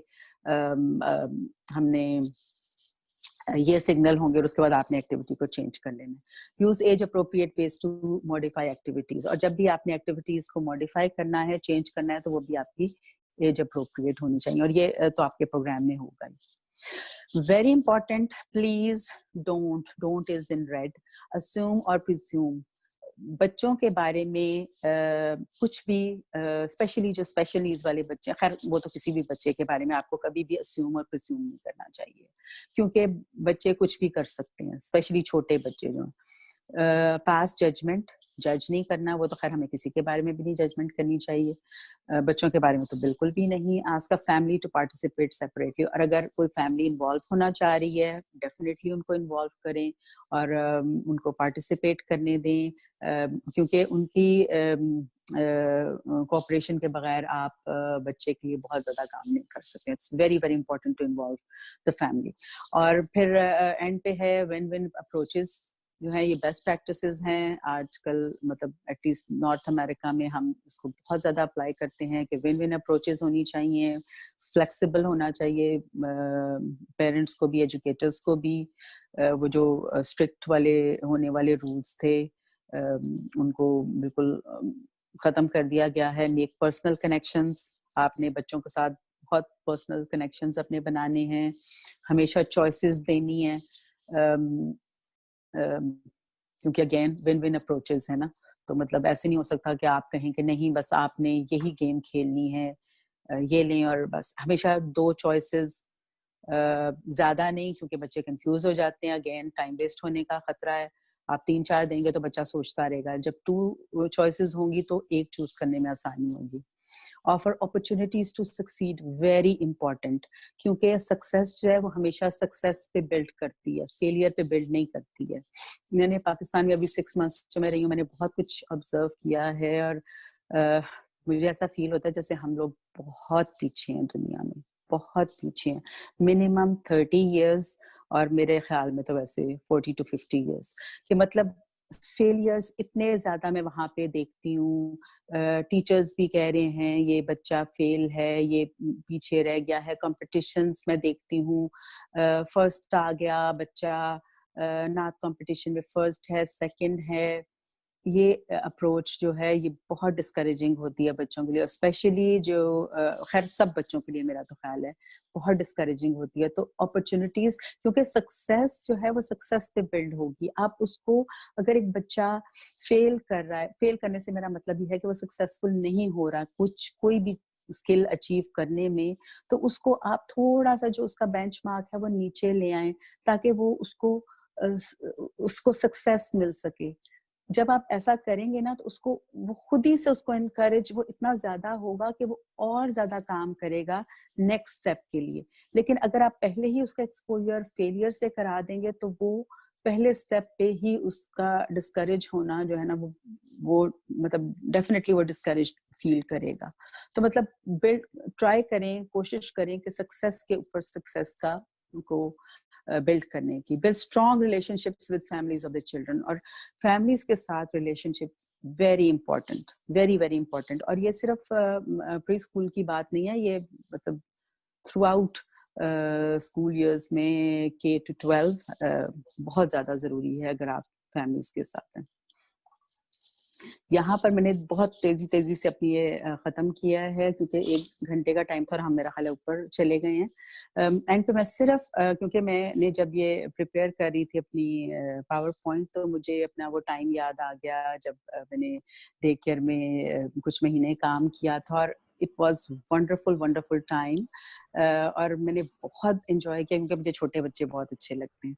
तो मैं आपके साथ तक कुछ जी मिस आरजू, हमारे जी, पास 1.5 आवर का टाइम है, तो आप ले अच्छा लें। सॉरी, अच्छा मैं बहुत तेज फिर बोल रही थी। अच्छा ठीक है, थैंक नहीं यू कोई सो बात मच। नहीं है, मुझे क्योंकि मेरे लगता है क्वेश्चंस भी करेंगे ना, हाँ जी टाइम को देंगे हाँ ना, जी, ठीक है। क्वेश्चन जरूर लेंगे, बिल्कुल। हाँ जी, जरूर इंशाल्लाह। ये बस 1 मिनट है, मैंने आपको ये तस्वीरें दिखाना चाह रही थी, जो ड्राइंग्स हैं एक्चुअली ये मेरे स्टूडेंट्स ने मुझे बनाकर भेजी थी। 5 इयर्स का ग्रुप था मेरे पास, और ये मेरे बच्चों ने मुझे ड्राइंग्स बनाकर दी हैं, और ये फ्रेंच बच्चे हैं और उन्होंने फ्रेंच में लिखा हुआ है। pour Malik यानी कि फॉर मलिक, do Megan यानी कि फ्रॉम मेगन। ये है एक मलिक ए क्लोई यानी कि मलिक एंड क्लोई। ये मेरे बच्चों की ड्राइंग्स, और मैंने अब उनकी पिक्चर्स ली और मैं अभी तक मैंने उनको रखा हुआ है, हालांकि it was long time ago. ये है एक जतैम, I love you miss Malik. और ये है, मुझे नहीं याद कि मैंने ये कपड़े कब पहने होंगे, मैंने कभी भी ऐसे कपड़े नहीं पहने, लेकिन बच्चों की इमेजिनेशन है। इसने लिखा हुआ है पो मिस मलिक, और स्पेलिंग्स आप देखें, मतलब जो भी उन्होंने सोचा कि ये स्पेलिंग होंगे उन्होंने वो लिखे हुए हैं। And thanks, stay home, stay safe. मेरी प्रेजेंटेशन तो खत्म हो गई है, अब आपके क्वेश्चंस हैं। जी गो अहेड। काफी ज्यादा मुझे नजर आ रहे हैं कुछ चैट में भी, तो अगर कोई मेरी हेल्प कर दें, कोई पढ़ दें, और इसमें से आप फिल्टर करके। मैं कुछ पूछना चाहूंगी, जी सॉरी। जरूर। जी, मैं ये सॉरी मैम खतीजा, प्लीज क्या है? मुझे 1 सेकेंड मैम दे दे। खतीजा, हाँ अच्छा जी, ठीक। असल में जी महविश क्वेश्चन लेगी, तो मैं महविश अच्छा जी आप काइंडली देख ले, क्वेश्चन ले ले प्लीज। ओके। मेरे ख्याल में मैम किसी को भी क्वेश्चन पूछना है या तो आप मुझे चैट के थ्रू भी भेज सकते हैं, या फिर आप रेज हैंड की ऑप्शन यूज कर लें, फिर आप उसके बाद अपना क्वेश्चन थ्रो कर सकते हैं। जी, अच्छा सॉरी।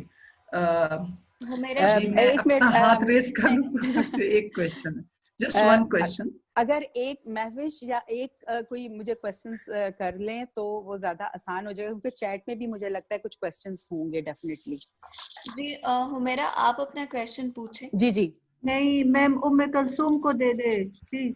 मैम जी उन्होंने पहले रेज हैंड किया है, तो फिर मैं ऐसा सबके लूंगी। ओके जी हुमैरा, गो अहेड। जी थैंक यू सो मच, बहुत इंफॉर्मेटिव सेशन जी, बहुत ज़्यादा लर्न किया, बहुत सीखा, और बहुत डिटेल था। बहुत ज़्यादा क्यूरीज मेरी इसमें नहीं है कि मेरी बहुत ज़्यादा इंफॉर्मेशन क्लियर हैं। मुझे सिर्फ स्टैटिस्टिक्स के हवाले से थोड़ी सी एक चीज़ मैं पूछना चाह रही थी कि क्या जी पाकिस्तान के हवाले से भी कोई स्टैट्स, कुछ डाटा इनके नॉलेज में है, क्योंकि इन्होंने माशाल्लाह काफ़ी थॉरो स्टडी किया हुआ है, तो might be some understanding regarding this.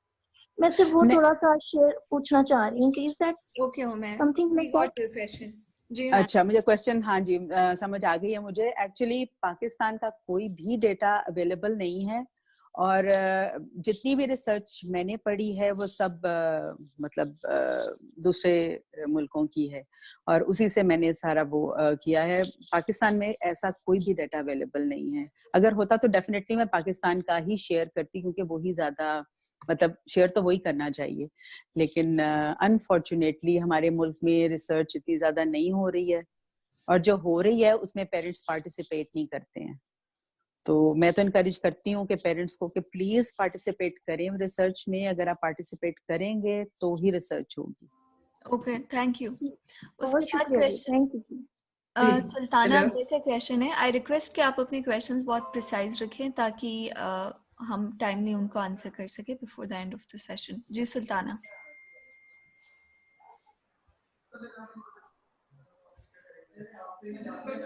Sorry, मेरा कोई क्वेश्चन नहीं है, मैं सुन रही थी। ओके, रेज हैंड की ऑप्शन यूज कर रही थी, तो I thought you have a question. Next जो है मेहर मेहर, आपका कोई क्वेश्चन है तो आप पूछ लें। मैम उम्मे कुलसूम, आप अपना क्वेश्चन पुट कर दें। जी मैंने क्वेश्चन पूछना था इंक्लूसिव सेटिंग के बारे में। मेरे 2 क्वेश्चंस हैं।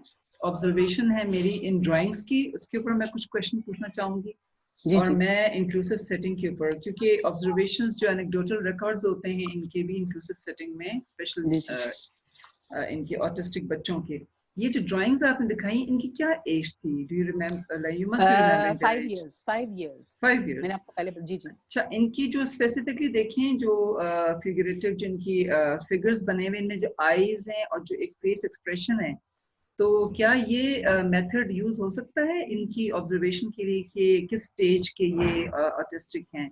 इनकी नहीं, ड्राइंग्स इनमें के से जरिए कोई भी बच्चा किसी को भी ऑटिज्म नहीं था। अच्छा, नहीं मैं कह रही ये जो हूँ drawings- ये मेथड यूज हो सकता है? आपने चूंकि रिसर्च स्टडी की है नहीं ना, नहीं, ये कोई ऐसा कोई मेथड नहीं है जिससे आप क्लिनिकली drawing जैसा नहीं, मेथड्स डिफरेंट सिम्टम्स को जो नो क्लियर सिम्टम्स होते हैं उनको देखना। अच्छा ठीक नो है। नो दूसरा, इंक्लूसिव सेटिंग में बताइए, ये जो फिजिकल सेटिंग है, जी जी।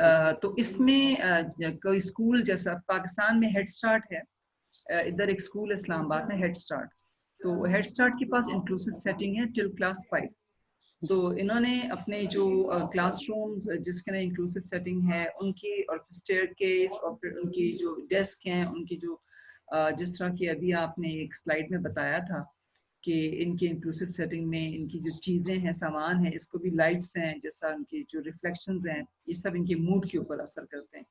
तो इसके लिए कोई ख़ास आपके वहाँ कनाडा में उनकी क्या रूल्स हैं? पाकिस्तान के तो कोई एज सच हमारी जो एजुकेशन डायरेक्टरेट है या मिनिस्ट्री है, इसमें इंक्लूसिव सेटिंग के लिए कोई स्कूल स्टार्ट करना हो तो यहाँ पर रूल्स एंड रेगुलेशंस तक तो हम अब तक गए नहीं हैं।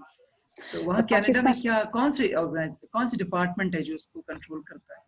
एक्चुअली नहीं, डिपार्टमेंट तो यहाँ पे डिफरेंट है ना, जिस तरह मिनिस्ट्री है, जो डे केयर्स वगैरह हैं वो तो मिनिस्ट्री जो है family ministry of I don't remember the name exactly. नहीं एजुकेशन के साथ नहीं है वो, इसका ताल्लुक नहीं है। मैं कह रही हूं नहीं एजुकेशन के साथ नहीं है, ये ऑलटुगेदर डिफरेंट मिनिस्ट्री है।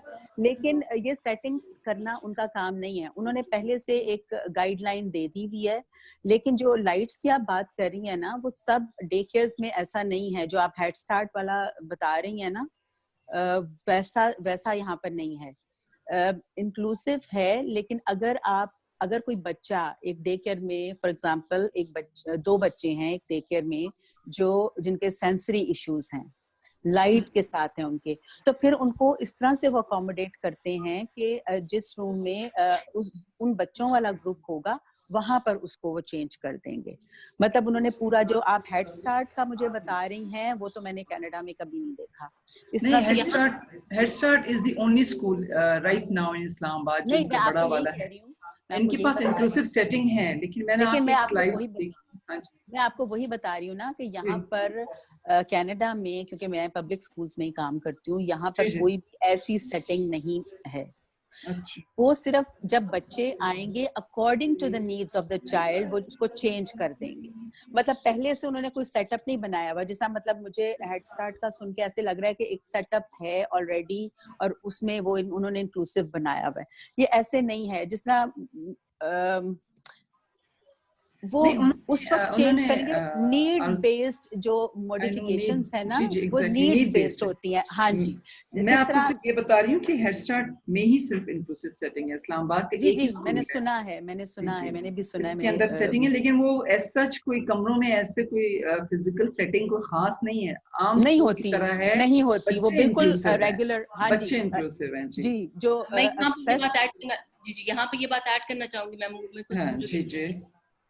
हेड स्टार्ट के हवाले से उन्होंने ये रखा हुआ है कि सब क्लास में 20 की स्ट्रेंथ है तो 18 बच्चे नॉर्मल होंगे, 2 बच्चे जो हैं उन्होंने स्पेशल प्रोपोर्शनेट है इनका, और उनका कोर्स भी इसी तरह से उन्होंने उसके according to the needs design किया हुआ है।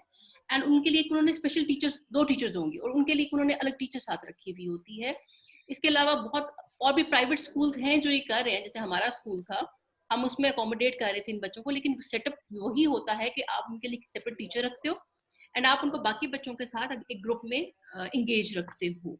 लेकिन वो अभी इतना सक्सेसफुल इसलिए नहीं है कि उसमें बहुत सी गाइडलाइंस ऐड करने की जरूरत है। गाइडलाइंस भी हैं और हाँ जी वो तो टीचर ट्रेनिंग तो आहिस्ता सबसे इम्पोर्टेंट तो टीचर ट्रेनिंग है। सबसे पहले को आंसर किया गया है, काफी और क्यूरीज हैं तो हम उनसे ले लेते हैं। और आई रिक्वेस्ट कि प्लीज आप रेज हैंड करें और फिर पूछे, और मुझे नहीं पता चलेगा अगर आप रेज हैंड नहीं करेंगे तो आपका कोई सवाल है या नहीं। उल्फत बंगश का क्वेश्चन है। जी उल्फत।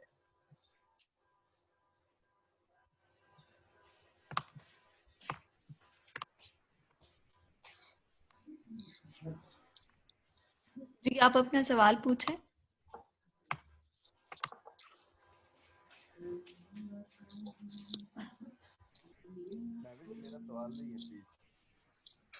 आवाज नहीं आ रही। आपकी आवाज नहीं आ रही है। महविश मेरा सवाल नहीं है। अगर आपके क्वेश्चंस नहीं है तो प्लीज आप रेज हैंड की ऑप्शन यूज मत कीजिएगा, आप अपने हैंड्स को लोअर करें। उसके बाद शान हैदर का क्वेश्चन है। जी शान। अस्सलाम वालेकुम मैम। वालेकुम अस्सलाम। एंड थैंक्स लॉट मैम, बहुत अच्छी प्रेजेंटेशन दी एंड बहुत कुछ समझने सीखा।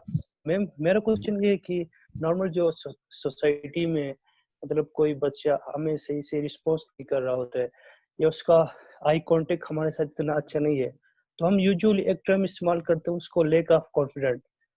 तो ये जो ऑटिज्म का जो हमने अभी कॉन्सेप्ट पढ़ लिया, तो ये दोनों की कोई रिलेशन हो सकती है? नहीं, मैंने तो जब आपको बताया, जब मैं ये बात कर रही थी आई कांटेक्ट की, तो मैंने ये एक्सप्लेन किया था कि हमारे कल्चर में तो आपको पता है कि आई कांटेक्ट करना अच्छा नहीं समझा जाता, बड़ों के सामने नजरें उठा के बात नहीं करनी, ब्ला ब्ला। अब प्रेजेंटली मुझे नहीं पता पाकिस्तान में क्या मतलब किसको फॉलो किया जा रहा है, लेकिन जनरली हमारे कल्चर में तो ऐसा ही होता था पहले। लेकिन जहाँ पे जो आप बात कर रही हैं कि बात नहीं कर रहा ये वो, तो वो बात यह कि हमारे कल्चर में तो हम बच्चों को बहुत सी ऐसी बातें कहते हैं जो कि नहीं कहनी चाहिए। मतलब बच्चे के सामने कहा जा रहा है, लो तुम में तो कॉन्फिडेंस ही नहीं है, तुम तो बहुत शाय हो। यहाँ पर नॉर्थ अमेरिका में बच्चों को ऐसा कहना बहुत बुरा समझा जाता है, और अगर आप मेरे बच्चों को कहेंगे तो वो डेफिनेटली आपको कहेंगे कि आप जो है आप अच्छी बात नहीं कर रहे हैं। तो मतलब हर कल्चर की अपनी होती है ना बातें, तो सही। ओके शान, आई थिंक आपको अपने क्वेश्चन का आंसर मिल गया होगा। नेक्स्ट क्वेश्चन है हुमेरा शाहीन का। जी हुमेरा, आप अपना क्वेश्चन पूछें। जी मैं सिर्फ थोड़ा सा, मैं उम्मे कुलसूम ने जो एक ड्राइंग के हवाले से बात की थी कि ड्राइंग के इम्प्रेशंस कैसे हो सकते हैं ऐसे बच्चों के, तो मैं उसमें थोड़ा सा शेयर करना चाह रही हूँ। मेरे पास कुछ बच्चों के जो स्पेशल नीड्स के साथ थे, उनकी ड्राइंग स्केचेस मौजूद हैं, जो मैं चाह रही थी कि मैम आरजू से भी शेयर करूँ थोड़ा, अगर आप लोग अलाउ करो तो वो भी in case for future presentation she can add that so that it can give some impression of drawing of that kind of children. तो वो मैं चाह रही थी कि आप अलाउ करें तो I would like to share ma'am से उनका ईमेल ले ले और आप बाद में। हाँ डेफिनेटली आप मुझसे email. Can I ask my question? Atiya का। अतिया आप अपना क्वेश्चन। Can I ask? जी मेरा क्वेश्चन नहीं हुआ जी। यार ये ड्राइंग मुझे भेज दो। आहिस्ता आहिस्ता मैं सबके लूंगी, काफी सारे नहीं असल में हाँ आपने शुरू में किया लेकिन मेरी आवाज नहीं आई तो मैं कुछ पूछ नहीं सकी। चले मैं दोबारा, आप पूछें अपना क्वेश्चन। जी ma'am Arzoo, I want to know कि can we classify children with autism and special children? जी डेफिनेटली। मतलब हाँ जी, मतलब देखिए ऑटिज्म वाले बच्चे, हाँ मैं आपको बताती हूँ, ऑटिज्म वाले बच्चे भी स्पेशल नीड्स वाले ही हैं। हाँ। सब बच्चे स्पेशल नीड्स वाले हैं। ऑटिज्म पाकिस्तान में उनको अलग से कहा जाता है, नॉर्थ अमेरिका में उनको अलग से नहीं कहा जाता। मतलब सब स्पेशल नीड्स में ऑटिज्म भी शामिल है, हर बच्चा। और स्पेशल नीड्स में एक्चुअली सारे वो बच्चे आते हैं जिनकी स्पेशल नीड्स हैं। फॉर एग्जांपल जो गिफ्टेड बच्चे हैं, जिनको हम बहुत इंटेलिजेंट कहते हैं, जिनका IQ लेवल 110 से ज्यादा होता है, उनकी भी स्पेशल नीड्स होती हैं। उनके लिए भी अकोमोडेशंस और मॉडिफिकेशंस होती हैं, उनके लिए भी हम डिफरेंशिएशन करते हैं। तो मतलब ये कॉन्सेप्ट पाकिस्तान में जो मैंने देखा है, जो वहाँ पे अंडरस्टैंडिंग है लोगों की कि इंक्लूसिव एजुकेशन या स्पेशल एजुकेशन सिर्फ उन बच्चों के लिए है जिनमें डिसेबिलिटीज हैं, ये बिल्कुल गलत है। स्पेशल एजुकेशन हर उस बच्चे के लिए है जिसकी स्पेशल स्पेसिफिक नीड्स हैं, उसमें गिफ्टेड बच्चे भी आते हैं। Okay. I hope I answered your question. Next question Atiya का क्वेश्चन है। जी अतिया, आप अपना क्वेश्चन। अस्सलाम वालेकुम जी, मेरा नाम डॉक्टर अतिया नाम है और मैं यूनिवर्सिटी ऑफ होम इकोनॉमिक्स से मेरा ताल्लुक है। माशाल्लाह। मैं बस क्वेश्चन नहीं है मेरा, मैं यहाँ पे एक सेंटर रन करती हूँ और वो समहाउ इंक्लूसिव एजुकेशन के करीब है, तो मैं कुछ चीज़ों में उम्मे कुलसूम और दूसरे लोगों का आंसर करना चाही थी।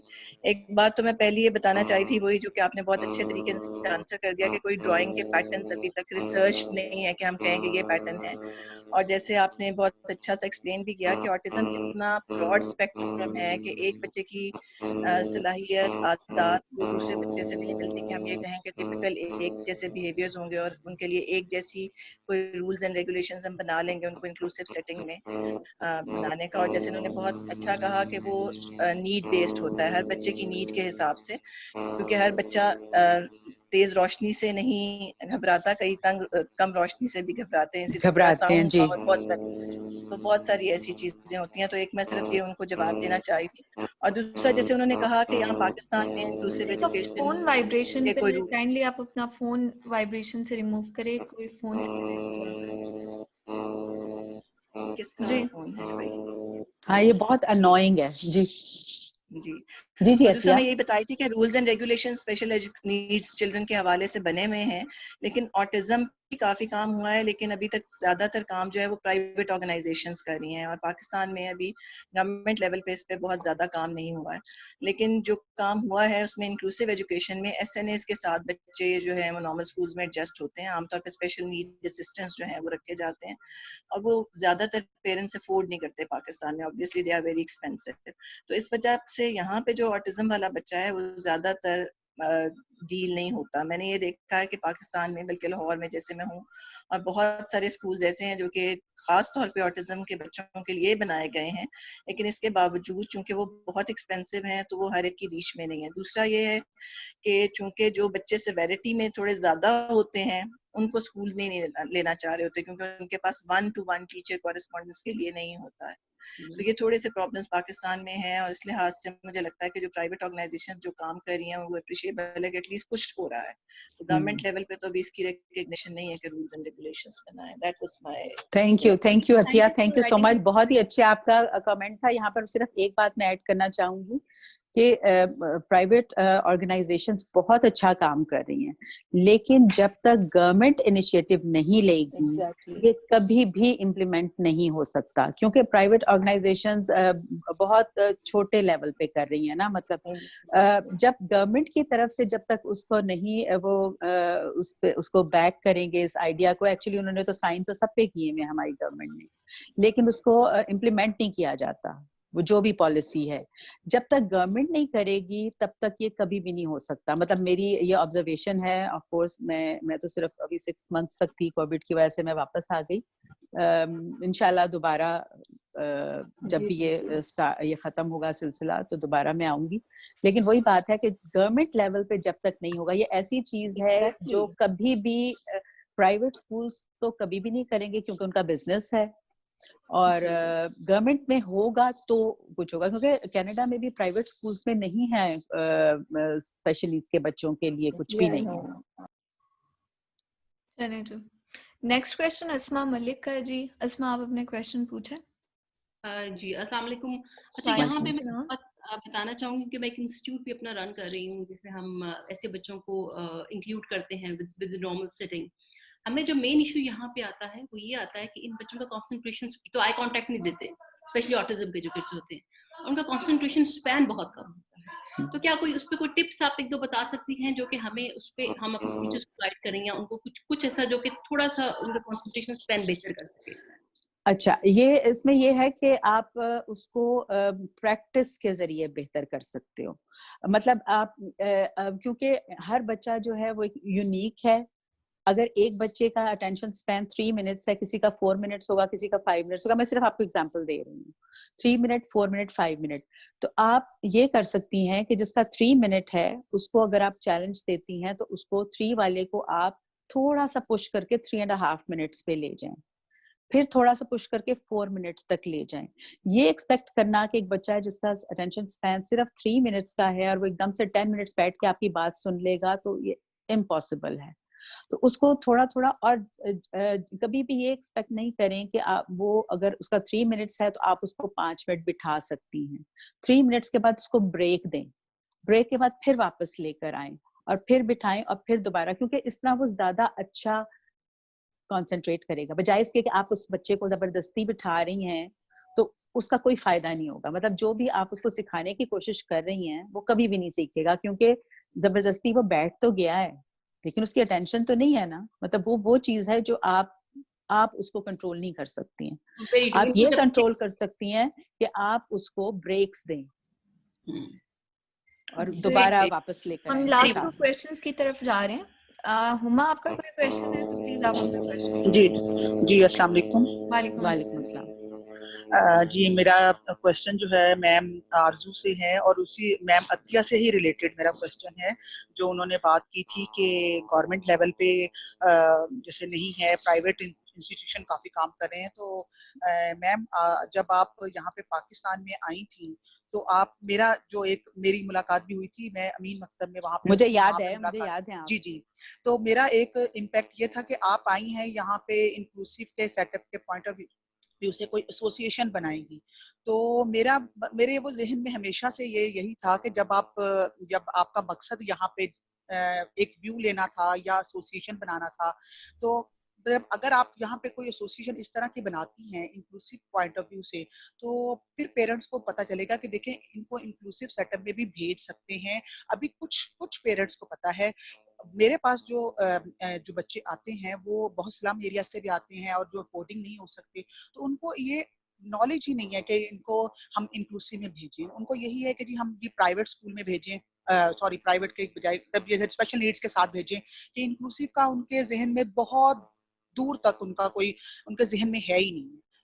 आपका मेरा जी आपका क्वेश्चन खत्म हो गया। क्वेश्चन ये है कि आप कोई एसोसिएशन इस तरह की कोई क्या आपका इरादा है नेक्स्ट यहाँ पे बनाने का, जहाँ पे एक पेरेंट्स को प्लेटफॉर्म मिले, लाहौर में आप स्टार्ट जैसे करें तो प्लेटफॉर्म मिले कि जी इंक्लूसिव में भेजना चाहिए एक अवेयरनेस के पॉइंट ऑफ व्यू से, तो क्योंकि अभी अवेयरनेस भी नहीं है। जी मैम। अच्छा, उस अवेयरनेस के लिए मैंने पहला स्टेप तो यही लिया था कि मैंने अपना जो ग्रुप बनाया हुआ है वहां पे मैं सब पेरेंट्स को कहती हूँ कि आप जितने से ज्यादा पेरेंट्स को वहां पर उसमें ऐड करें। और वहां पे मुझे पेरेंट्स की तरफ से इतना रिस्पांस नहीं मिलता। मतलब मैं चाहती हूँ कि आप पार्टिसिपेट करें, आप उसमें कुछ शेयर करें अपनी चीजें, कोई क्वेश्चन करें। मैंने आपको एक ईमेल वहां पे दिया, अपने पेज पे एक ईमेल है, मुझे जो क्वेश्चन करता है मैं उसका जवाब देती हूँ। मुझे पेरेंट्स प्राइवेट मैसेजेस करते हैं, मुझसे काउंसलिंग के लिए पूछते हैं, मैं उनकी काउंसलिंग भी करती हूँ। मतलब जो लोग मुझे अप्रोच करते हैं, मेरे रिकॉर्ड पे है, मैंने अभी तक किसी को इनकार नहीं किया। प्रॉब्लम मुझे जहाँ पे ये लगती है कि शायद पेरेंट्स की तरफ से मतलब मुझे ऐसे लगता है कि जैसे बहुत ज्यादा वो शायद जानते नहीं है इसके बारे में। मैंने कुछ वीडियोस बनाई, मैंने उर्दू में वीडियोस बनाई, मेरा ख्याल है पिछले साल समर में मैंने ये स्टार्ट किया था। उनमें भी मैंने पेरेंट्स को कहा आप इसको शेयर करें। मैं उर्दू में ही कर रही हूँ, सबके लिए उर्दू में, क्योंकि हमारी मेजॉरिटी जो है वो इंग्लिश नहीं समझती, नहीं बोलती, रीडिंग तो बहुत दूर की बात है। तो लेकिन यह है कि वो उसमें बात यह है कि पार्टिसिपेशन तो ज्यादा पेरेंट्स की तरफ से होनी चाहिए। मैं तो वहां पर अवेलेबल हूँ, मैं तो हमेशा अपने ग्रुप में भी कहती हूँ कि मैं अवेलेबल हूँ, आप मुझे ईमेल करें। बल्कि बहुत से पेरेंट्स मुझे कहते हैं हमने बात करनी है, मैं उन्हें कॉल भी कर लेती हूँ, व्हाट्सएप तो फ्री है सबके लिए। और आजकल मैं काउंसलिंग कर रही हूँ तो वो भी मैं फ्री दे रही हूँ सबके लिए। अभी थोड़ा सा मैंने उसमें काउंसलिंग में थोड़ा सा ब्रेक इसलिए आया है क्योंकि मैं एक रिसर्च प्रोजेक्ट में साथ कुछ कर रही हूँ, कोलैबोरेट, तो उनके साथ मैं काम कर रही हूँ, तो थोड़ा सा उस दूसरी काउंसलिंग को मैं इतना टाइम नहीं दे पा रही। एसोसिएशन की जहां तक बात है, पाकिस्तान में बहुत सी एसोसिएशंस हैं। मैं कोई एसोसिएशन नहीं बनाना चाहती, लेकिन मेरी ड्रीम ये है कि मैं एक मॉडल इंक्लूसिव स्कूल जो सही वाला होता है, जिसमें मैं 20 साल से काम कर रही हूँ, पूरे सेटअप का मुझे पता है, वो मेरी ड्रीम डेफिनेटली है। और वो मैंने स्टार्ट इंशाल्लाह जरूर करूंगी जब मेरे पास इतने रिसोर्सेज होंगे, क्योंकि मेरे पास इतने रिसोर्सेज नहीं है कि मैं फुल फ्लेज्ड एक स्कूल बिल्डिंग एवरीथिंग बना सकूं। जैसे ही मेरे पास होंगे, मैंने सबसे पहला काम यही करना है। आई डोंट केयर कि पाकिस्तान के किस शहर में होगा, मतलब मेरे लिए पाकिस्तान पूरा मेरा ही मुल्क है। तो मैम आरजू मलिक, यहाँ मैं आपको ये बात बताना चाहूंगी कि हम लोग लिफ्ट इस्लामाबाद के पैनल से अभी हम स्पेशल एजुकेशन पे काम कर रहे हैं, और उसमें इंक्लूसिव का एक सेटअप बनाना चाह रहे हैं। हमने अभी एक वेबिनार्स भी करवाए हैं स्पेशल इसीलिए कि हम किस तरह इन बच्चों को अकोमोडेट कर सकते हैं। हम इसमें गवर्नमेंट को भी इन्वॉल्व करें। इंशाल्लाह I will let you know the details soon. इंशाल्लाह मैं तो चाहती हूँ कि मेरे साथ कोई कोलैबोरेट करे, जो भी करेगा। मैंने पूरे 1 साल की मैं सबैटिकल लीव पे हूँ, छुट्टी पे हूँ, विदाउट सैलरी, सिर्फ इसी काम के लिए मैं पाकिस्तान आई थी। और हम लोग मूव कर रहे हैं, पाकिस्तान मूव हो रहे हैं इंशाल्लाह। ये कोविड की वजह से हमारा थोड़ा डिले होगा, अदरवाइज मेरी ये ड्रीम है जो मैंने अपने बच्चों के हवाले से देखी हुई है कि जितना मेरे बच्चों ने बेनिफिट लिया है इंक्लूसिव एजुकेशन से, दोनों मेरे बच्चे स्पेशल नीड्स के साथ हैं, जितना उनका है और जिस तरह की उनकी ग्रोथ है, जिस तरह उनकी पर्सनालिटीज बिल्ड हुई हैं, मैं चाहती हूँ कि पाकिस्तान में हर बच्चा ऐसा ही हो। मतलब जितनी वो सेल्फ एडवोकेट हैं अपने, और वो खुद बोलते हैं कि हमारी स्पेशल नीड्स है, हमें ऐसे ट्रीट करो, हमें ऐसे बात ना करो, ऐसे करो। तो मतलब माशाल्लाह मैं चाहती हूँ कि हर बच्चा ऐसा हो, हर बच्चा। और मैं खुद ट्रेन करूंगी, मतलब मेरी तो ये ड्रीम है कि मैं कहती हूँ कि मैं खुद ट्रेन करूंगी स्टाफ को, सब कुछ, सारा सेटअप। बात सिर्फ ये है कि उसके लिए रिसोर्सेज जरूरी हैं, वो मेरे पास नहीं है। Thank you, Ms. Arzu, for sharing your views and we wish you. Thank you, ma'am. Ma'am Khadija, welcome. wind up करना चाहती हैं जी मैम? वाइंड अप तो नहीं करना चाह रही थी क्योंकि इतने मज़े के क्वेश्चंस और इससे मुझे अंदाज़ा हो रहा है कि हमें मज़ीद इस पे सेशंस करने पड़ेंगे। तो सबसे इंशाल्लाह मैं ज़रूर करवाऊंगी अगर आप। Thank you so much. सबसे पहले मैं मैम आरजू का क्योंकि उन्होंने खुद मुझे अप्रोच किया और ये सारा कुछ, तो थैंक यू वेरी मच। इंशाल्लाह हम आपके नॉलेज से, आपके स्किल से फ़ायदा उठाएंगे और अपने मेंबर्स को उससे फ़ायदा देंगे। जो यहाँ पर एक डिस्कशन का सिलसिला चला है, इंशाल्लाह हम इसको कंटिन्यू करेंगे और हम स्पीकर्स को लाएंगे आपके लिए। ईद के बाद होपफुली और वेबिनार्स करेंगे और जब हालात बेहतर हो जाते हैं तो हम इंशाल्लाह फेस टू फेस सेशंस भी करने की कोशिश करेंगे। इसमें बहुत सारी चीज़ें मुझे अभी मेरे जहन में आ रही है, इसमें बहुत सारी चीज़ें हम कर सकते हैं। ज़रूरी नहीं है कि हम फिजिकली एक स्कूल खड़ा करें, स्टाफ ले ले, सब कुछ करें। तो पाकिस्तान नहीं, के बिल्कुल खदीजा, ये बिल्कुल भी जरूरी नहीं है। मतलब मैं तो लोगों से कहती हूँ कि मैं ट्रेन कर देती हूँ, आपके स्टाफ को ट्रेन कर देती हूँ। मतलब जरूरी नहीं है, बिल्डिंग जरूरी नहीं है, बिल्डिंग्स तो आप लोगों के पास हैं ऑलरेडी। पाकिस्तान में इंफ्रास्ट्रक्चर के हवाले से और फिर ह्यूमन रिसोर्सेज के हवाले से मेरा नहीं कमी है, सिर्फ हमें कैपेसिटी बिल्ड करने की जरूरत है और अपना नॉलेज हम अपडेट नहीं करते हैं। जो जदीद जो जदीद रिसर्च हमें कहता है उसको समझने की जरूरत है, उसको पढ़ने की जरूरत है और एक दूसरे से शेयर करने की जरूरत है। तो ये जो पाकिस्तान अलायंस और फिर रूपानी फाउंडेशन ये एफर्ट जो कर रहा है, हम ज्यादा से ज्यादा नॉलेज, क्योंकि लोग इस वक्त घरों में बैठे हैं और हम समझते हैं कि ये उनके टाइम का बेहतर इस्तेमाल है, तो हम एफर्ट कर रहे हैं। और आप जैसे और इस पिछले सेशन में जो हमारे स्पीकर्स आए, डॉक्टर साहिबा आई और मैंने खुद सेशन किया, तो इंशाल्लाह आगे भी हम इस सिलसिले को कंटिन्यू करेंगे। और ये जो भी हम यहाँ पर सेशंस करते हैं, इसकी रिकॉर्डिंग और प्रेजेंटेशन पाकिस्तान अलायंस के फेसबुक पे और वेबसाइट पे आपको ये तमाम मालूमात मिलेंगी। इंशाल्लाह दोबारा फिर आपसे मुलाकात होगी। ईद से पहले अगर हम सेशन अरेंज न कर सके तो मेरी तरफ से आप तमाम को एडवांस में ईद मुबारक हो। और आप लोगों के बिहाफ पे मैं आरजू का एक दफ़ा फिर शुक्रिया अदा करना चाहूँगी कि टाइम डिफरेंस और बहुत सारी मुश्किलात के बावजूद आपने ये बहुत सक्सेसफुली और बहुत इंफॉर्मेटिव सेशन हमारे लिए कंडक्ट किया। Thank you very much. इंशाल्लाह फिर जल्द खदीजा, मेरी तरफ से भी आप